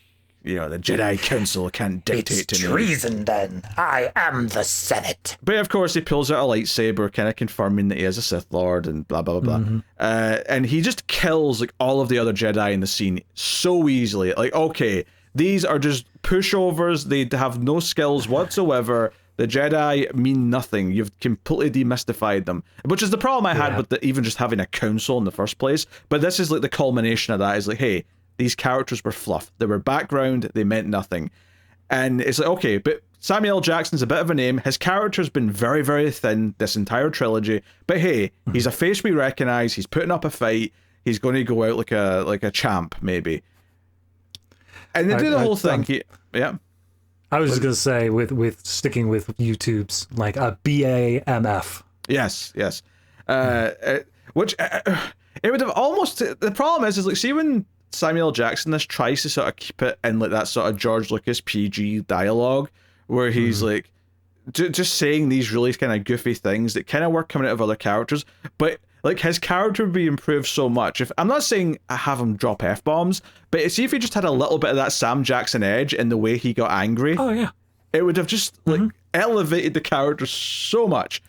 But no, I think the greatest mistake that George Lucas made in the prequel trilogy is by saying that the Jedi are these emotionless people. Yes. Is saying that they have that is immediately making every character the blandest thing to watch. That is absolutely fair. So basically during all this, Anakin was supposed to stay away, and it turns out he was trying to follow that order, but then when he was standing out in the balcony and he could sense Padme out in a balcony somewhere else. Right? It's a sad music video, and that's all that happens. They both have a tear going down their cheek, and he senses her sadness, and he's like, you know what? I can't just stay in the sidelines. I have to go. So he comes out of the scene when Mace has actually won, right? Mace has got the Emperor down. Can I please say how Anakin enters the scene? Because this is green screen awfulness at its best. Sure. He's running. You see him get out of his like plane. He gets out. He jumps out of the cockpit, starts running. He gets into the building, still running. He gets to the hallway where Palpatine and Mace are having their fight, and he starts the shot by running. And the moment he crosses a certain point, he turns into a brisk walk. He's just like, well, I mean, I'm already practically there. And it's like, it's like, no, you would keep sprinting. I don't understand why you would stop here. So now you could debate here if Palpatine was really in danger of losing, or he just could sense that Anakin was coming and wanted Anakin to make this choice, blah, blah, blah, whatever, that's fine. But, you know, Mace has got him down. Palpatine fires the lightning at him, but he's kind of like fighting it back, and he's yelling. He sees Anakin there, so Mace is like, "Hey, help me finish him off, Anakin! Like this is going to save the Jedi. It'll save the Council. We'll put a stop to this." But Palpatine's just whining like, "Oh, I'm so weak. I'm defenseless. Please, Anakin, don't let him hurt me." Also, his skin is like turning into the Emperor. He's going all old and weird and whatever. Right, sorry, got to get that checklist there. He looks weird. Check. It's not just time. Time doesn't do this. We have to see what caused it. Yes. And he's yelling out, "Oh, like you need Anakin, pick my side. We can save her. We can save her. She's going to die." So Anakin makes his choice, right? He cuts off Mace Windu's arm, and then Palpatine zaps him out the window, and darting across this giant cityscape. And it's like, okay, and Anakin just starts kind of like, "Oh no, what have I done? I've just done something very bad." And every single line of dialogue from the Emperor from this point on, I hated. I hated the cheesiness. I hated him like chewing the scenery and being like, "You did the right thing, Anakin. Yes, I can feel the hate in you. Oh, it flows. Yes, yes. Unlimited power." That's a line he had at one point. I hate that line too. You're not even getting unlimited power. Yes, awful stuff. Yes. But he's like, "Hey, pledge your allegiance to me. We'll save Padme, and you'll be like my number one man." Blah blah blah. And he does. He gets down on one knee, says, "Yes, I pledge my allegiance to you, Master." Blah blah blah blah. And he's like, "You shall now be called Darth Vader." I'm like, okay, I guess it makes sense that he names him. Whatever. But he's like, okay, first. You've got two tasks. Your second task is going to be to fly to this volcano planet where all of the people who worked for me to do this war are all there. I want you to kill all them, just to cover up. I mean, he doesn't actually explain this part because he doesn't want Anakin to know. But he's like, to cover up all my like setting up of the war, we're going to kill all them. So take care of them. Look, the war is over. I just need you to clean up a few things. Yes. But the first job I've got for you is to go to the Jedi school and kill everyone inside. And I'm like, wait a minute. He just killed, like, I mean, not the first person he's killed, but the first, like, good person he is, like, killed just happened, and he's just had these doubts. I'm like, you really want to test him with, like, sending him to massacre a bunch of children? That feels like you're really pushing him to his limits. Yeah. He's like, look, you're in the killing mood. clearly you don't think that you're a good person right now. I'm just going to cash in on that a little bit. Immediately, the hood is up. It's like covering half of his face, and he's got the emo kind of stare coming from behind the hood. And that was the other thing about Palpatine, is like this entire scene, for the most part, he's not got his hood up yet. He's just like got the old age makeup and all that stuff going on. And I was like, you know what? This looks so bad when you can see it all. Part of the reason why it worked in the original trilogy is because he was always wearing that hood. It was always kind of hiding as much as possible, shadowed down half of his face. It really did a lot for the appearance. Here, just showing it all just made it all feel very goofy. It just like added to like how fake everything felt and all the rest of it. Again, it you don't think about it in Empire, or not Empire. Where does he show up? He shows up in Return of the Jedi. You don't think about it. He's in Empire Return as well. of the Jedi. Is he? All right, fair enough. I think he is. I think he shows up to say hello in Empire. Yeah, regardless, you don't think about it. You just think, oh, it's the Emperor. He's just ridiculously old and powerful, and he's just got saggy skin. So the fact that they felt like they had to go back and answer this as if it were a question, as if it were a, hey, how does he look like that? Nobody was asking. Like, it was just assumed, yeah, okay, he just looks like that after 20 years of ruling the entire galaxy. Everything has to look like it did in the original trilogy at the very end of the movie, including his face. Yeah. Despite the fact there's 20 years in between. I'm surprised that they didn't have Ewan McGregor be like, and now I'm going to dye my hair white in order to look like I did as Alec Guinness. So he goes to the school, he storms through, and like I said, there's that hilarious shot with the kid, and they've got this like kid who's intentionally looks like him in the first movie, in Phantom Menace. Although this kid's one line of dialogue is atrocious. This little kid should never act again. He's like, Master Anakin, they're coming for us. What shall we do? Too many of them. What do we do? I'm like, time to die, child. Time to die. I will give him enough credit that when the lightsaber sparks and you see him like jump back a little bit, apparently all that was happening was Hayden Christensen just yelled boo, like really loud. And it's just like, all right, that's the take. Yeah, the thing that gets me is that when Obi-Wan comes in with Yoda, and like they find out this is all happening, and they've tried to kill Obi-Wan the same time they try to kill all the other Jedi, and they come and investigate the school, and they find out that there's this like message telling them all to come. They change that. They say, okay, let's put out a new message, like warning any Jedi who are still alive to stay away, stay in hiding, explaining maybe a few other like random Jedi that show up in later stories in whatever way. But the thing that got me is, as soon as they get in, they're walking around and they're seeing all these dead bodies, and they're like, by God, what could have done this? What could have done this? And they do the whole message thing, they do some other things, they talk about their plans, and just as they're leaving, Obi-Wan looks over and goes, hold on a second, Master Yoda, I want to check something. And Yoda's like, you may not like what you find on the security tapes. And I'm like, whoa, wait a minute. You started this entire sequence, this set piece, well, not set piece, but sequence of starting off with the mystery of who could have done this, who could have massacred every single person in this building, including the children. And you're telling me that your first instinct was not to just go check the security tapes? Look, security tapes can be doctored. The Force tells you everything you need to know. I mean, clearly Yoda could already sense who it was, and Obi-Wan's just blinded by brotherly love or whatever it is. But so that moment was really annoying and stupid to me. But he goes to Padme and he's like, hey, have you seen Anakin? She's like, well, yesterday. Why? What's up? He's like, he's done some bad things. And she's like, that's not my Annie. And like, Padme, he murdered... Are we talking about... He's like, Padme, he murdered children. Like, I seen it. Yeah, I love like he's done some bad things, and she may as well just been like, is this the fascist talk? He doesn't know what he's talking about. Just he reads a lot of Reddit. Just let him be. It's the worst. It's terrible. So here's the thing I really want to bring up though, for the sake of the audience who maybe it's been a while if you've seen this. Mace Windu getting his hands cut off. Like that moment that is definitively 100% he is Darth Vader. It feels like the third act. It feels like, okay, we're here. We're at the moment where it's changing. It is not even halfway through the movie. It is damn close, but it is pretty much at the halfway mark of the rest of it. So everything else that happens from this point on feels so stretched, and it feels like we are constantly right on the verge of the movie ending the entire time, and it just keeps going.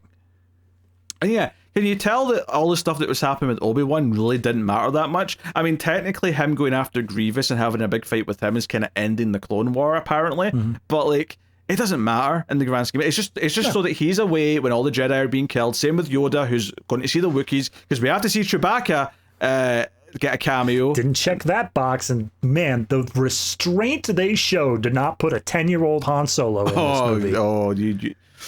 I would not have been shocked. I would not have been shocked if they'd done that. But like, I have nothing to say about these sequences really. Like, we talked a lot about the bad effects in the Obi-Wan stuff, but other than that, I don't think there's anything to really talk about. Oh, because it's not even like a sequence. He shows up and it's like, I'm here to look for General Grievous, and the alien's just like, oh, he's up there. It gets a lot of runtime though. There's a lot of fighting and stuff that it keeps cutting back to, but it ultimately doesn't matter that much. Honestly, it feels to me the same sort of thing as the Taron Egerton in Kenobi, where it's, Ewan McGregor really does well as Obi-Wan. So we're just going to give him a lot to do here, because if he were still around with the Anakin stuff, he would be able to stop it. He'd be able to be the guy who says, hey, Anakin, don't kill younglings. And Anakin goes, oh, why didn't I think of that? Yes. I mean, it is quite shocking how much of the movie's left even after this point. But Anakin goes and kills all these guys at the Volcano Mountain, and he just kind of hangs out there. And it's Padme who decides to go and try and find him, and Obi-Wan just kind of sneaks on her ship to like kind of get there, because we don't even know he's there with her until like a pivotal moment where he's like strangling her, and he just kind of comes out the back of the ship. Well, actually, I think he doesn't strangle her yet, because I think he's like, Anakin sees Obi-Wan standing in the ship, and he's like, you came with him, you've betrayed me, Padme. I'm like, whoa, that love bond really eroded fast with the jealousy and the paranoia. Yeah. Well, it's because she's talking about leaving. It's all about the paranoia at this point, where it's just like, no, I did this all for you. How dare you? You suck. Dear. And can you tell that he's different? Like, his eyes have literally changed color, Padme. Come on, you can tell.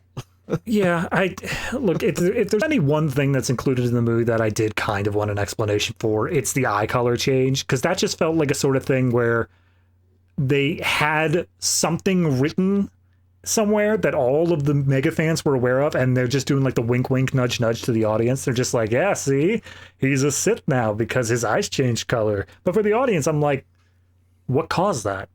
Is it killing? Is it the dark side? What causes his eyes to change? As Palpatine reminds us in this movie, midichlorians are a big part of this whole thing, and it's probably them, because when he's describing what this Darth Plagueis could do, he's like, oh, he could use the midichlorians to bring people to life. Like, he actually says that.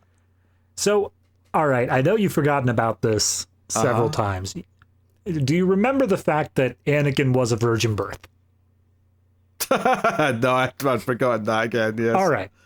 So, there was a version of the script of this movie where Palpatine does basically straight up come out and say it, where he's like, I learned what Plagueis could do. I manipulated the midichlorians to make you. And he does straight up come out and say, oh no, that's awful. And they basically cut it for the sake of, we don't want to have another I am your father moment, but this Plagueis speech is kind of saying like, remember how you don't have a father and you came out of nowhere and you're really strong with midichlorians? Wink, wink, wink, wink, wink, wink, wink. That also means that technically that all the Skywalkers are also Palpatines. Which means if you follow the chain down in the sequels... Whoa. You can't say it. You can't say it. No, spoilers. It's spoilers. You can't say it. But for anyone who knows... You can't say it. We get a Space Alabama moment. We'll come back to it when we talk about the Rise of Skywalker when the day comes, when it's actually free to discuss. But until then, we'll keep it in the chamber. Boy. But yeah. She's both. Anyway. Perfect. We solved it. I hate these movies so much. Everything has to be connected. Every character has to have met each other like before. Like everything has to have an explanation. It's the cheapest, most like just derivative fan servicey bullshit way to write something with no actual merit behind the story at all.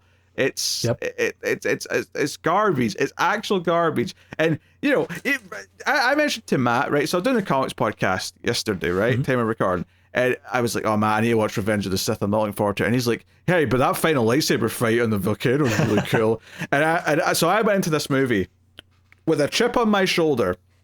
If I don't think this fight is at least cool, I'm going to like chew his ear off, right? Next time I see him. And like this fight is not that good. It's not that interesting. For one, it keeps cutting away to like what Yoda's doing, so it's like there's like not a lot of flow in it.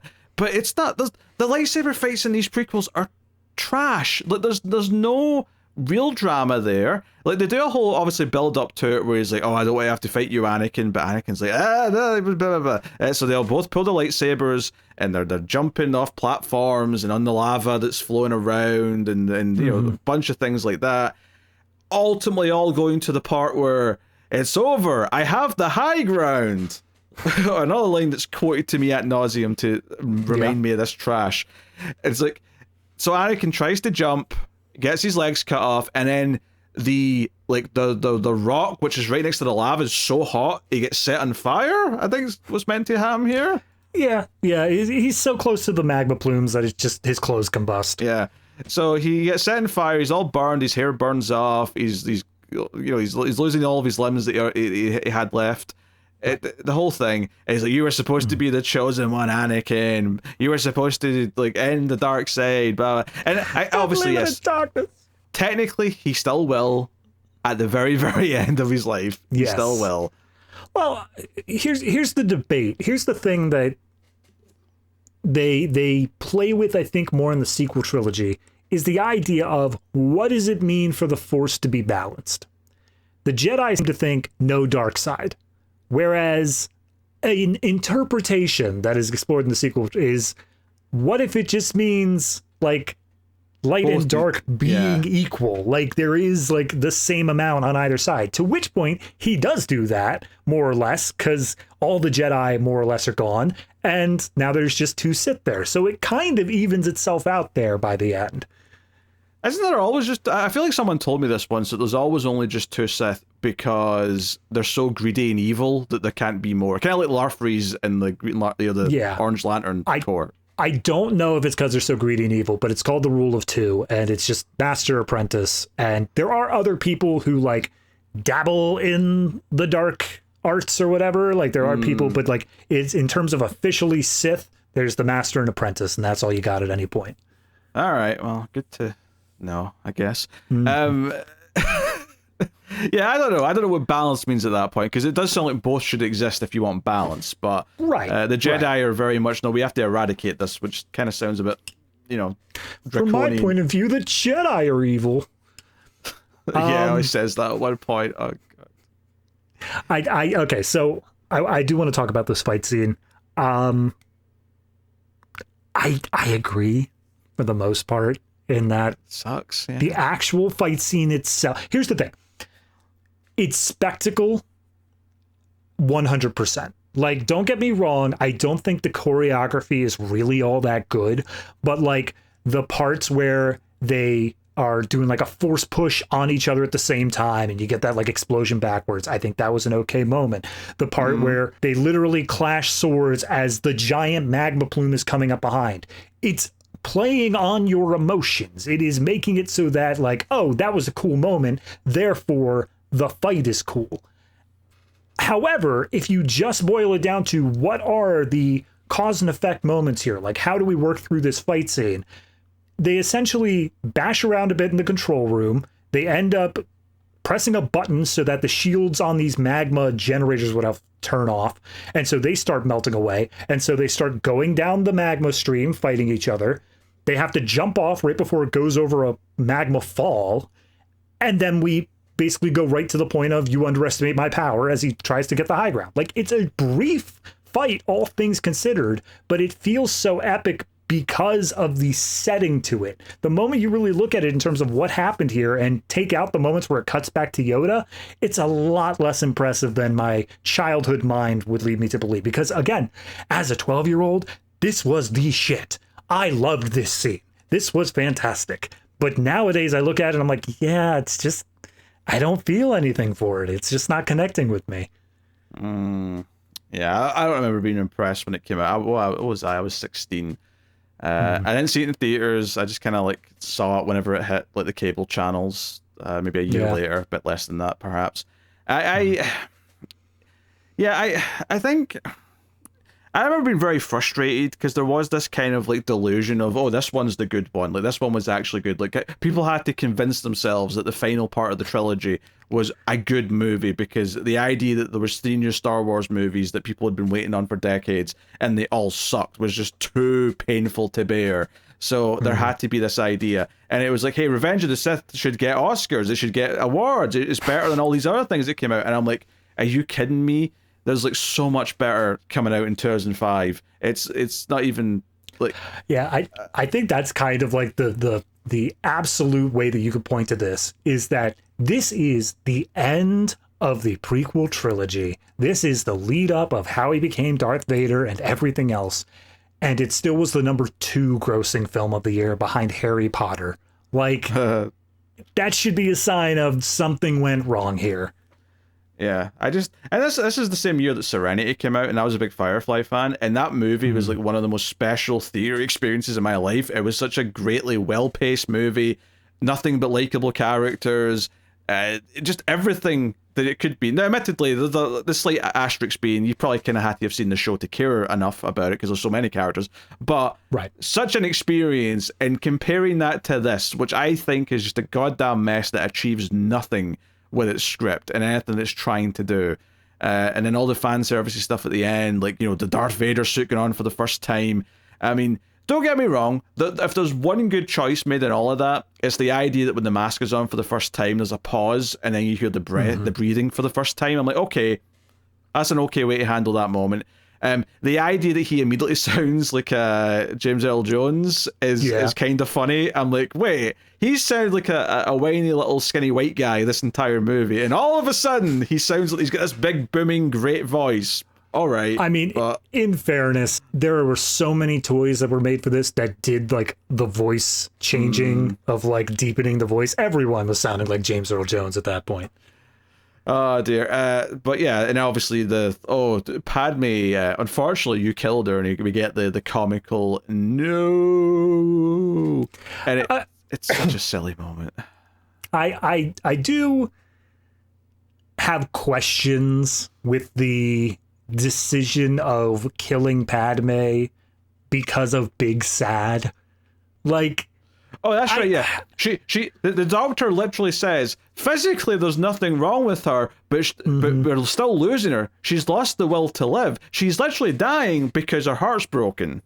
Yeah, I've seen people explain this after the fact of it being like, in order to save Anakin's life because he was so close to death, Palpatine pulled some force strings and like took away Padme's life in order to save Anakin. But I'm going to immediately say no to that because they specifically use the line, it's like she's lost the will to live. Like, nah, that's a her thing, man. That's not anything that Palpatine's doing.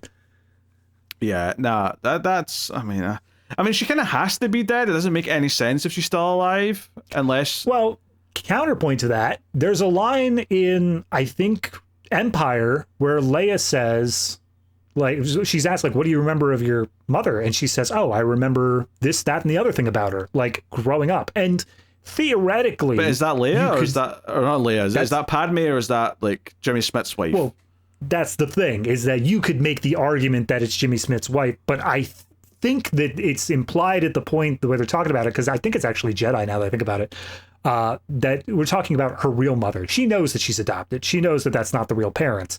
And so she's remembering this time with her real mother, which she didn't have. Yeah, okay, there was no time with her real mother. That raises some questions, though. Why was Luke not with her as well? Why did she just keep one kid and not the other? Right. And that's what I it's just trying to mold itself of this is what it was originally written as. I have a feeling that in Return of the Jedi, the idea was that Luke was separated off for whatever reason. We don't get that. And then Leia stayed in the royalty family.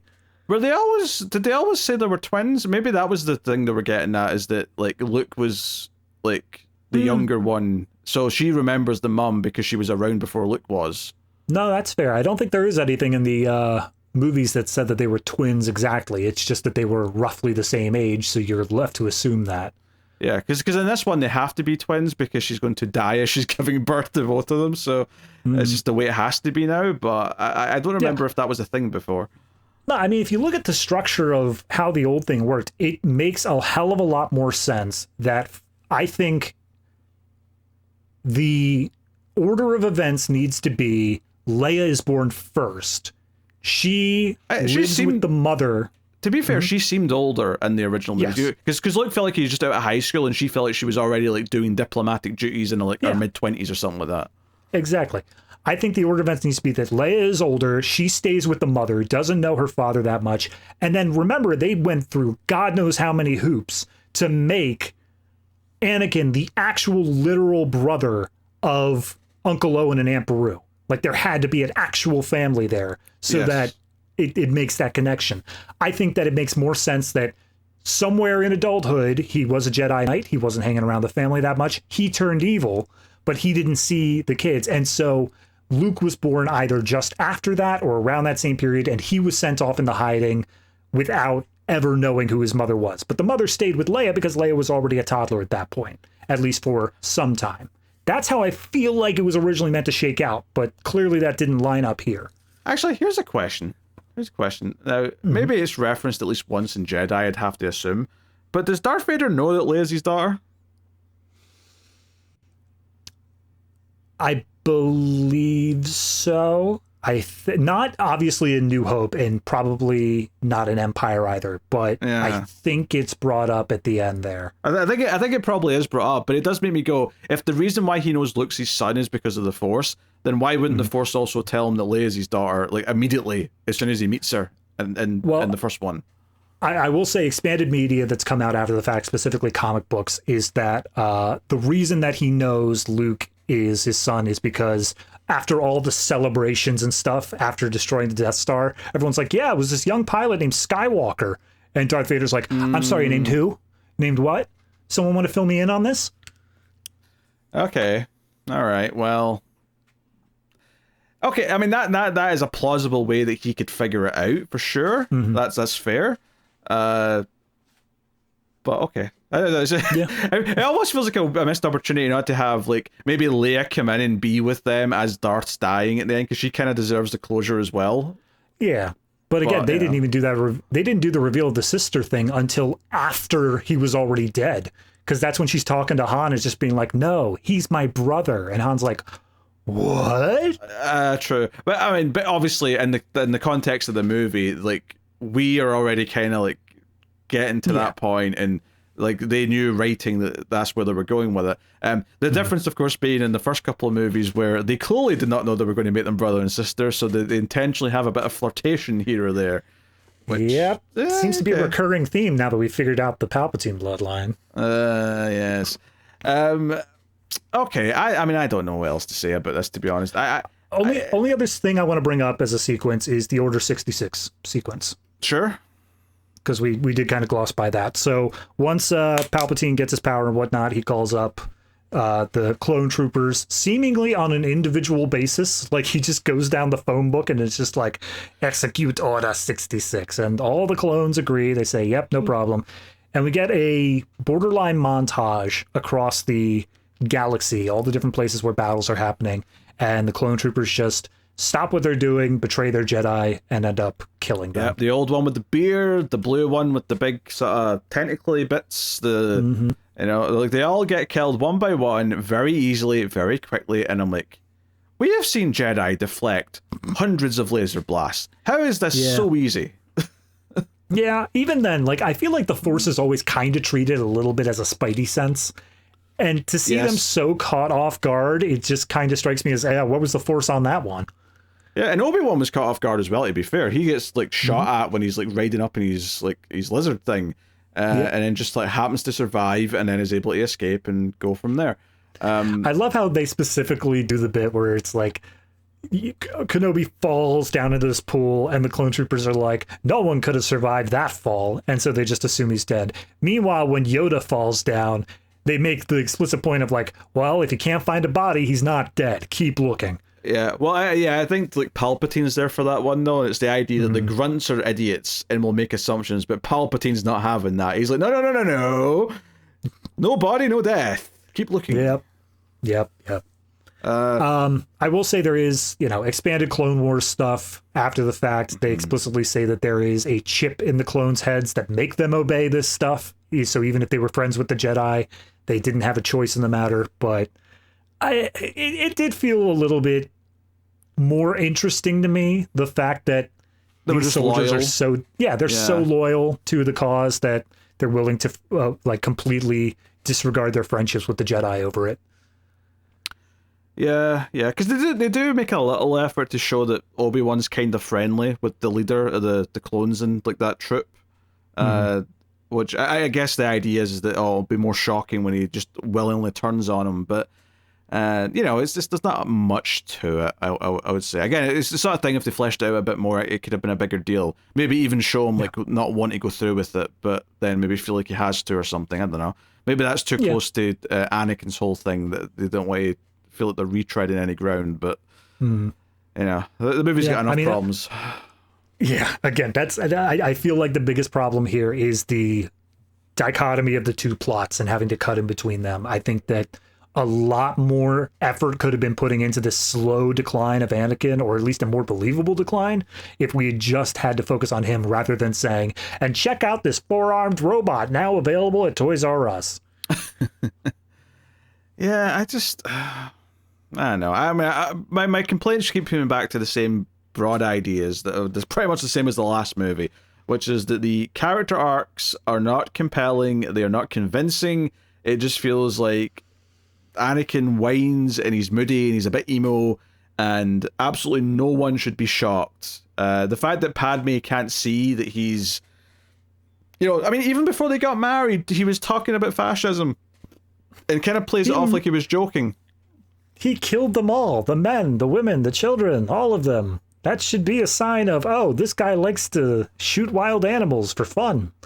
Yeah, I just, none of that stuff works. I just think, and it's meant to be the heart of the movie. It's meant to be the main thing that we're all here for, is that turn. Now, I don't think that turn needed to be shown. I don't think that any of this prequel trilogy needed to be a thing. The mystique of the backstory was just fine in the original trilogy, and all this is succeeding in doing is demystified all of it and made actively bad. So typically when I'm watching the original trilogy, I'm not thinking in my head, oh, this is what happened in the backstory. It's just kind of like the mystique of what they hint at in that and no more. I don't think about this. I can't, when I'm watching the original trilogy, there's not a part of my brain that can imagine that that's like Hayden Christensen that's really in there in the Darth Vader outfit. Obviously, the one moment where they ruin that illusion is the end of Jedi would have put him in with CG, the bastards.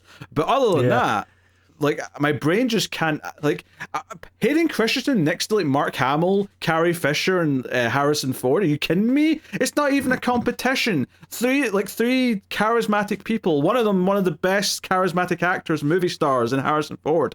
And then you've got Hayden Christensen, who just is not. He's just not. Yeah, no. I think I would be okay with a prequel trilogy, but again, it's the timing of everything. It's this idea that you went from the height of the Jedi to what the Republic or the Empire is in 20 years. I think the better setting would be the Jedi are on their way out. The Jedi are, like, we still have this mysticism. We still have the idea that Kenobi can say, like, oh, I'm part of this order that existed for thousands of years, but, like, we're on the tail end of it now. There's only a few that are left. And then you get Anakin coming in as this prophesized figure who can bring the Jedi back, who can make them something that's, like, bigger and, like, be able to do this larger thing.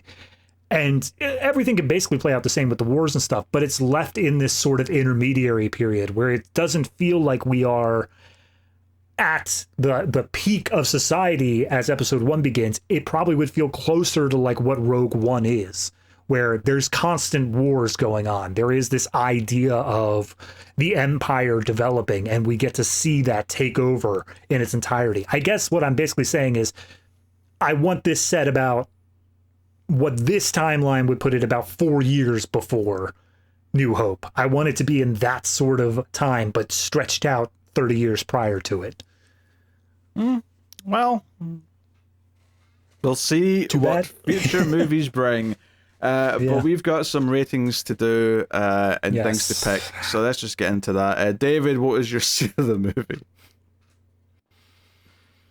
I also want to mention. I know what Mainz is. It's when he kills the younglings. Let's be honest. Oh, of course, that moment. You bring that up all the time. It's such a funny scene, and it's so wild to me that it made it into a mainstream blockbuster, which isn't even PG-13. I don't think. I think it's just PG. No, it's PG-13. Is it? It's 13. It's the only one that made it 13. But yeah, probably this scene, that and him burning alive at the end. But those two moments probably did it. So that. No, you're right. I also want to bring up, just because we didn't bring it up before, the repetitiveness of, we have 30 feet of green screen, and you need to have this conversation in a hallway. Walk very, very slowly, and do not reach the end of the walkway. It happens so many times, and it's so apparent every time it happens. Yeah, I mean, even at the start of the volcano stuff, when they're just like talking before they start fighting, the composite in there is just bad. Like, it just everything they all stick out. It always feels like they're standing against a fake background. Anyway, you're seeing the movie. I'm glad you stalled a little bit there, because I really wasn't sure. I think what I'm gonna give it to is the Mace Windu Palpatine confrontation, not the fight. The fight itself was stupid. But the sequence where he's on his back and it's like Anakin has to make the decision. It's not a well-written scene, but I kind of it turned around where it's gotten to the point where it's so campy and stupid that I'm back to enjoying it again. Like, I know you hate how the Emperor acts there, but like, I think everything about that scene is just so dumb enough that I've come back around to like, this is the high point of the movie for me. What we saw the Emperor in the original trilogy was the exact right amount. That's all I'm going to say in that matter. That's fair. Yeah, that's reasonable. All right. MVP in the movie? Oh, boy. So I said earlier on, I think Ewan McGregor does the best at what was provided. I think he does a great job of still making the character likable enough despite having just horrendous script like lines that he has to deliver. I do have to give a little bit of leeway for Ian McDiarmid in the back half. I know you said that you hate everything he says there, but I think there is this underlying campiness to the Emperor and Darth Vader in the original trilogy that Palpatine just goes full on with here, that almost makes him like a more enjoyable character to say, like, this is me when I win. I don't have to worry about being serious politician man anymore. I can just be cackling evil mastermind. And I kind of appreciate that from a character perspective. Does it get silly? Of course, but it does put him in contention.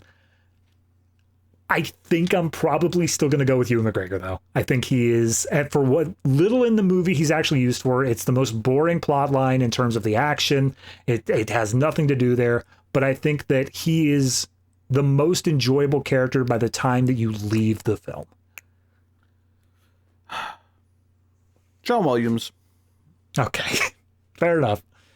It's a bit of a cop-out, but there's no arguing that the music is really well done, because he's good at what he does. Yeah. So I think I would probably say John Williams as well if we got like a new Duel of the Fates or something for this one. But it was just like stuff from the first two movies and then stuff from New Hope. That's all that we were really getting there. So, yeah. That's still better than anyone else in the movie. So, fair enough. All right. Visuals. All right. Compositing is trash. And the CG in those backgrounds isn't particularly... I mean, well, maybe not the background so much, but I mean, they're a bit clean and whatnot. But stuff like the monster that Obi-Wan's riding, things like that, that looks pretty rough. And I think and the other part of this, though, is the actual cinematography and the edits, which, you know, as you say, it's the two shot of them walking down the corridor, and nothing visually interesting is happening. Yeah, every once in a while they do a shot of like foreground character looking like dead at the camera, and then background character. It's most notable when Anakin's like doing this, "Don't make me kill you." Like, I get what they're going for, but it still just feels really cheap because of the compositing. Like, it doesn't feel natural at all. So, yeah, visuals I can't really give a positive rating for. I think I'd probably come down at like, I'd say a 4. That's what I was thinking. That's kind of where I'm sitting at it, yeah. I was thinking 4. Obviously, it's a big budget movie, so there's just some natural things to it that aren't going to look too bad, but it's far too clean, right? Both in terms of the CG and the background and stuff like that, but also just in terms of like how everything looks and just not a visually compelling movie, I don't think, and a lot of it looks pretty rough and dated now because of how they did a lot of the effects. But even the direction still just looks dull and uninspired. So It feels like a guy who had the concept of, I can put whatever I want in the background, so it doesn't matter how I set up the shot. And it ultimately failed. All right, sound. I mean, like you said, John Williams' score is not bad. It's more so just pulling from the other films. I don't think there was anything in it that, like, you know, there wasn't a character that was just mumbling the whole time. I understood what everyone was saying. The setup was good. My main critique is that, as I said in the beginning, that one monster that just is that noise over and over again made me want to blow my brains out. So it's fine. I'd say 7. Like, it's nothing standout. It's just there. Yeah, I think that's I think that's about fair. I can't really argue with that too much. It's a fine, good sound mix for the most part. Music's high quality. There's almost nothing really that interesting to say about it. I'll just agree with the 7, and we can move on to the performances. You sure you don't want to go first, Pete? You want me to lead with this one? I don't know what my gut's telling me here. Like, it's obviously a low number. Right. That's the thing. It's a pretty low number, but I'm just like, am I going nuclear low? Am I saying this is a disaster? And I think for the sort of budget level we're looking at, it kind of is a disaster. And even actors that I know are good in other things are not good in this. I can picture moments where I like the acting, but then all that pops in my head is the final sequence with Hayden Christensen, like on that platform with Padme and Obi-Wan, where he's just like, I'm super strong and you don't have any power over me, Obi-Wan. Like, that stuff is just bad. You're my brother, Anakin. I actually like that part. The part where Obi-Wan's getting into it, that's part of the good acting, where I'm like, no, okay, he's emotional, he's feeling that. But like, it's everything leading up to that where I'm like, I don't believe you. It's ironic. Right. It is. I'm just gonna throw out a number here that feels right to me. 4.5. 3. Oof. All right. I think it's bad. And That's fair. I'm a sort of person who typically, like, mediocre acting doesn't bother me too much if it's just in that mid-range. Like, it's very difficult for me to, like, go under that, like, 6, I think. But I think this is actively bad. This was actively taking me out of the movie. I was constantly, like, groaning or maybe laughing at some of the performances. So I got to go 3.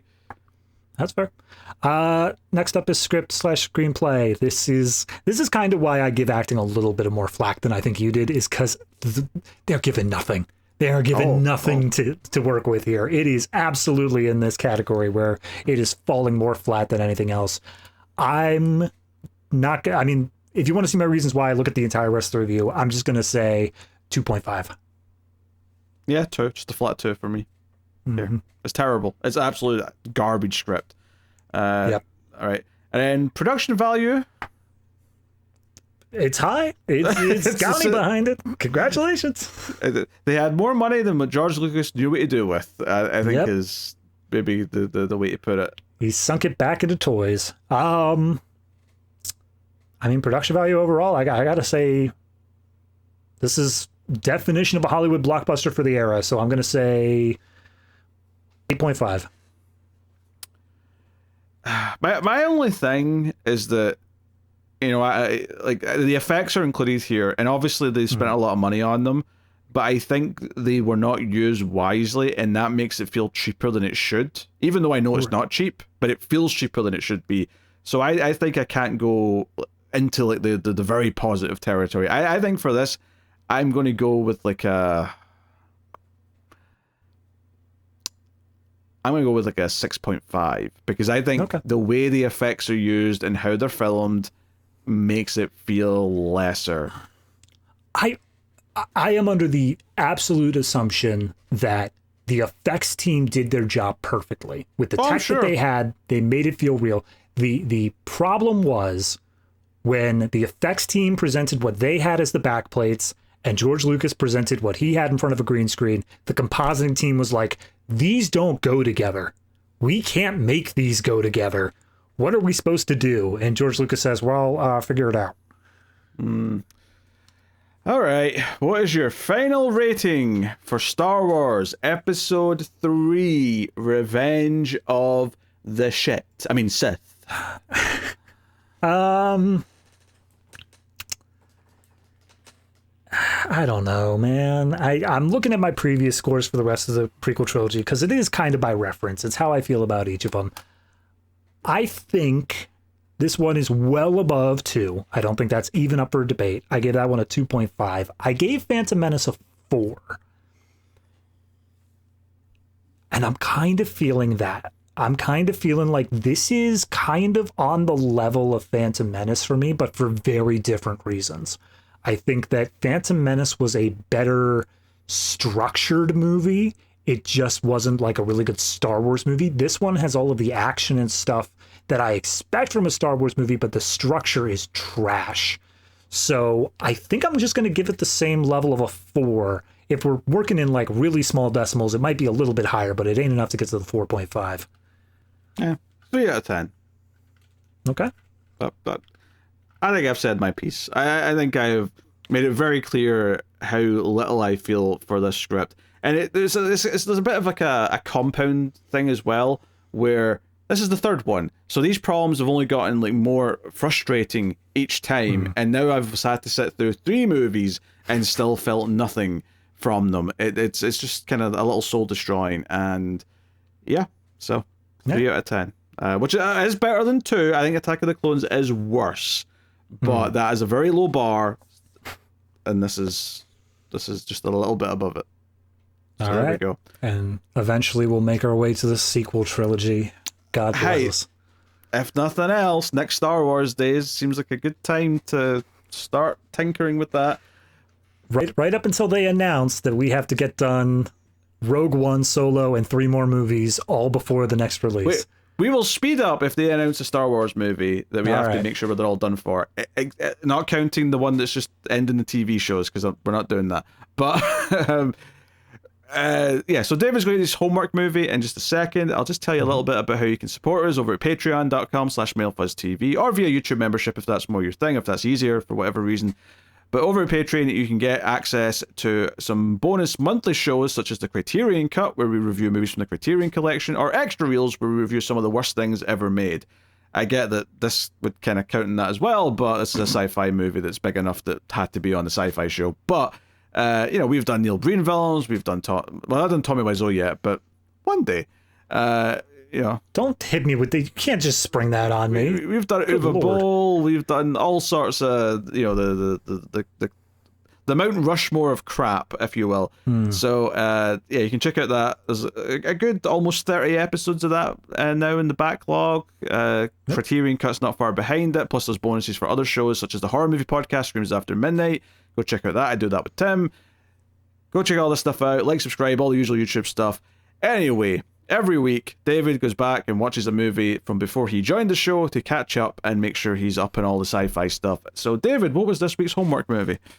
Well, I'm doing a little bit of a cop-out here. Just because we're filming this around Easter time. I have some family commitments I need to get to.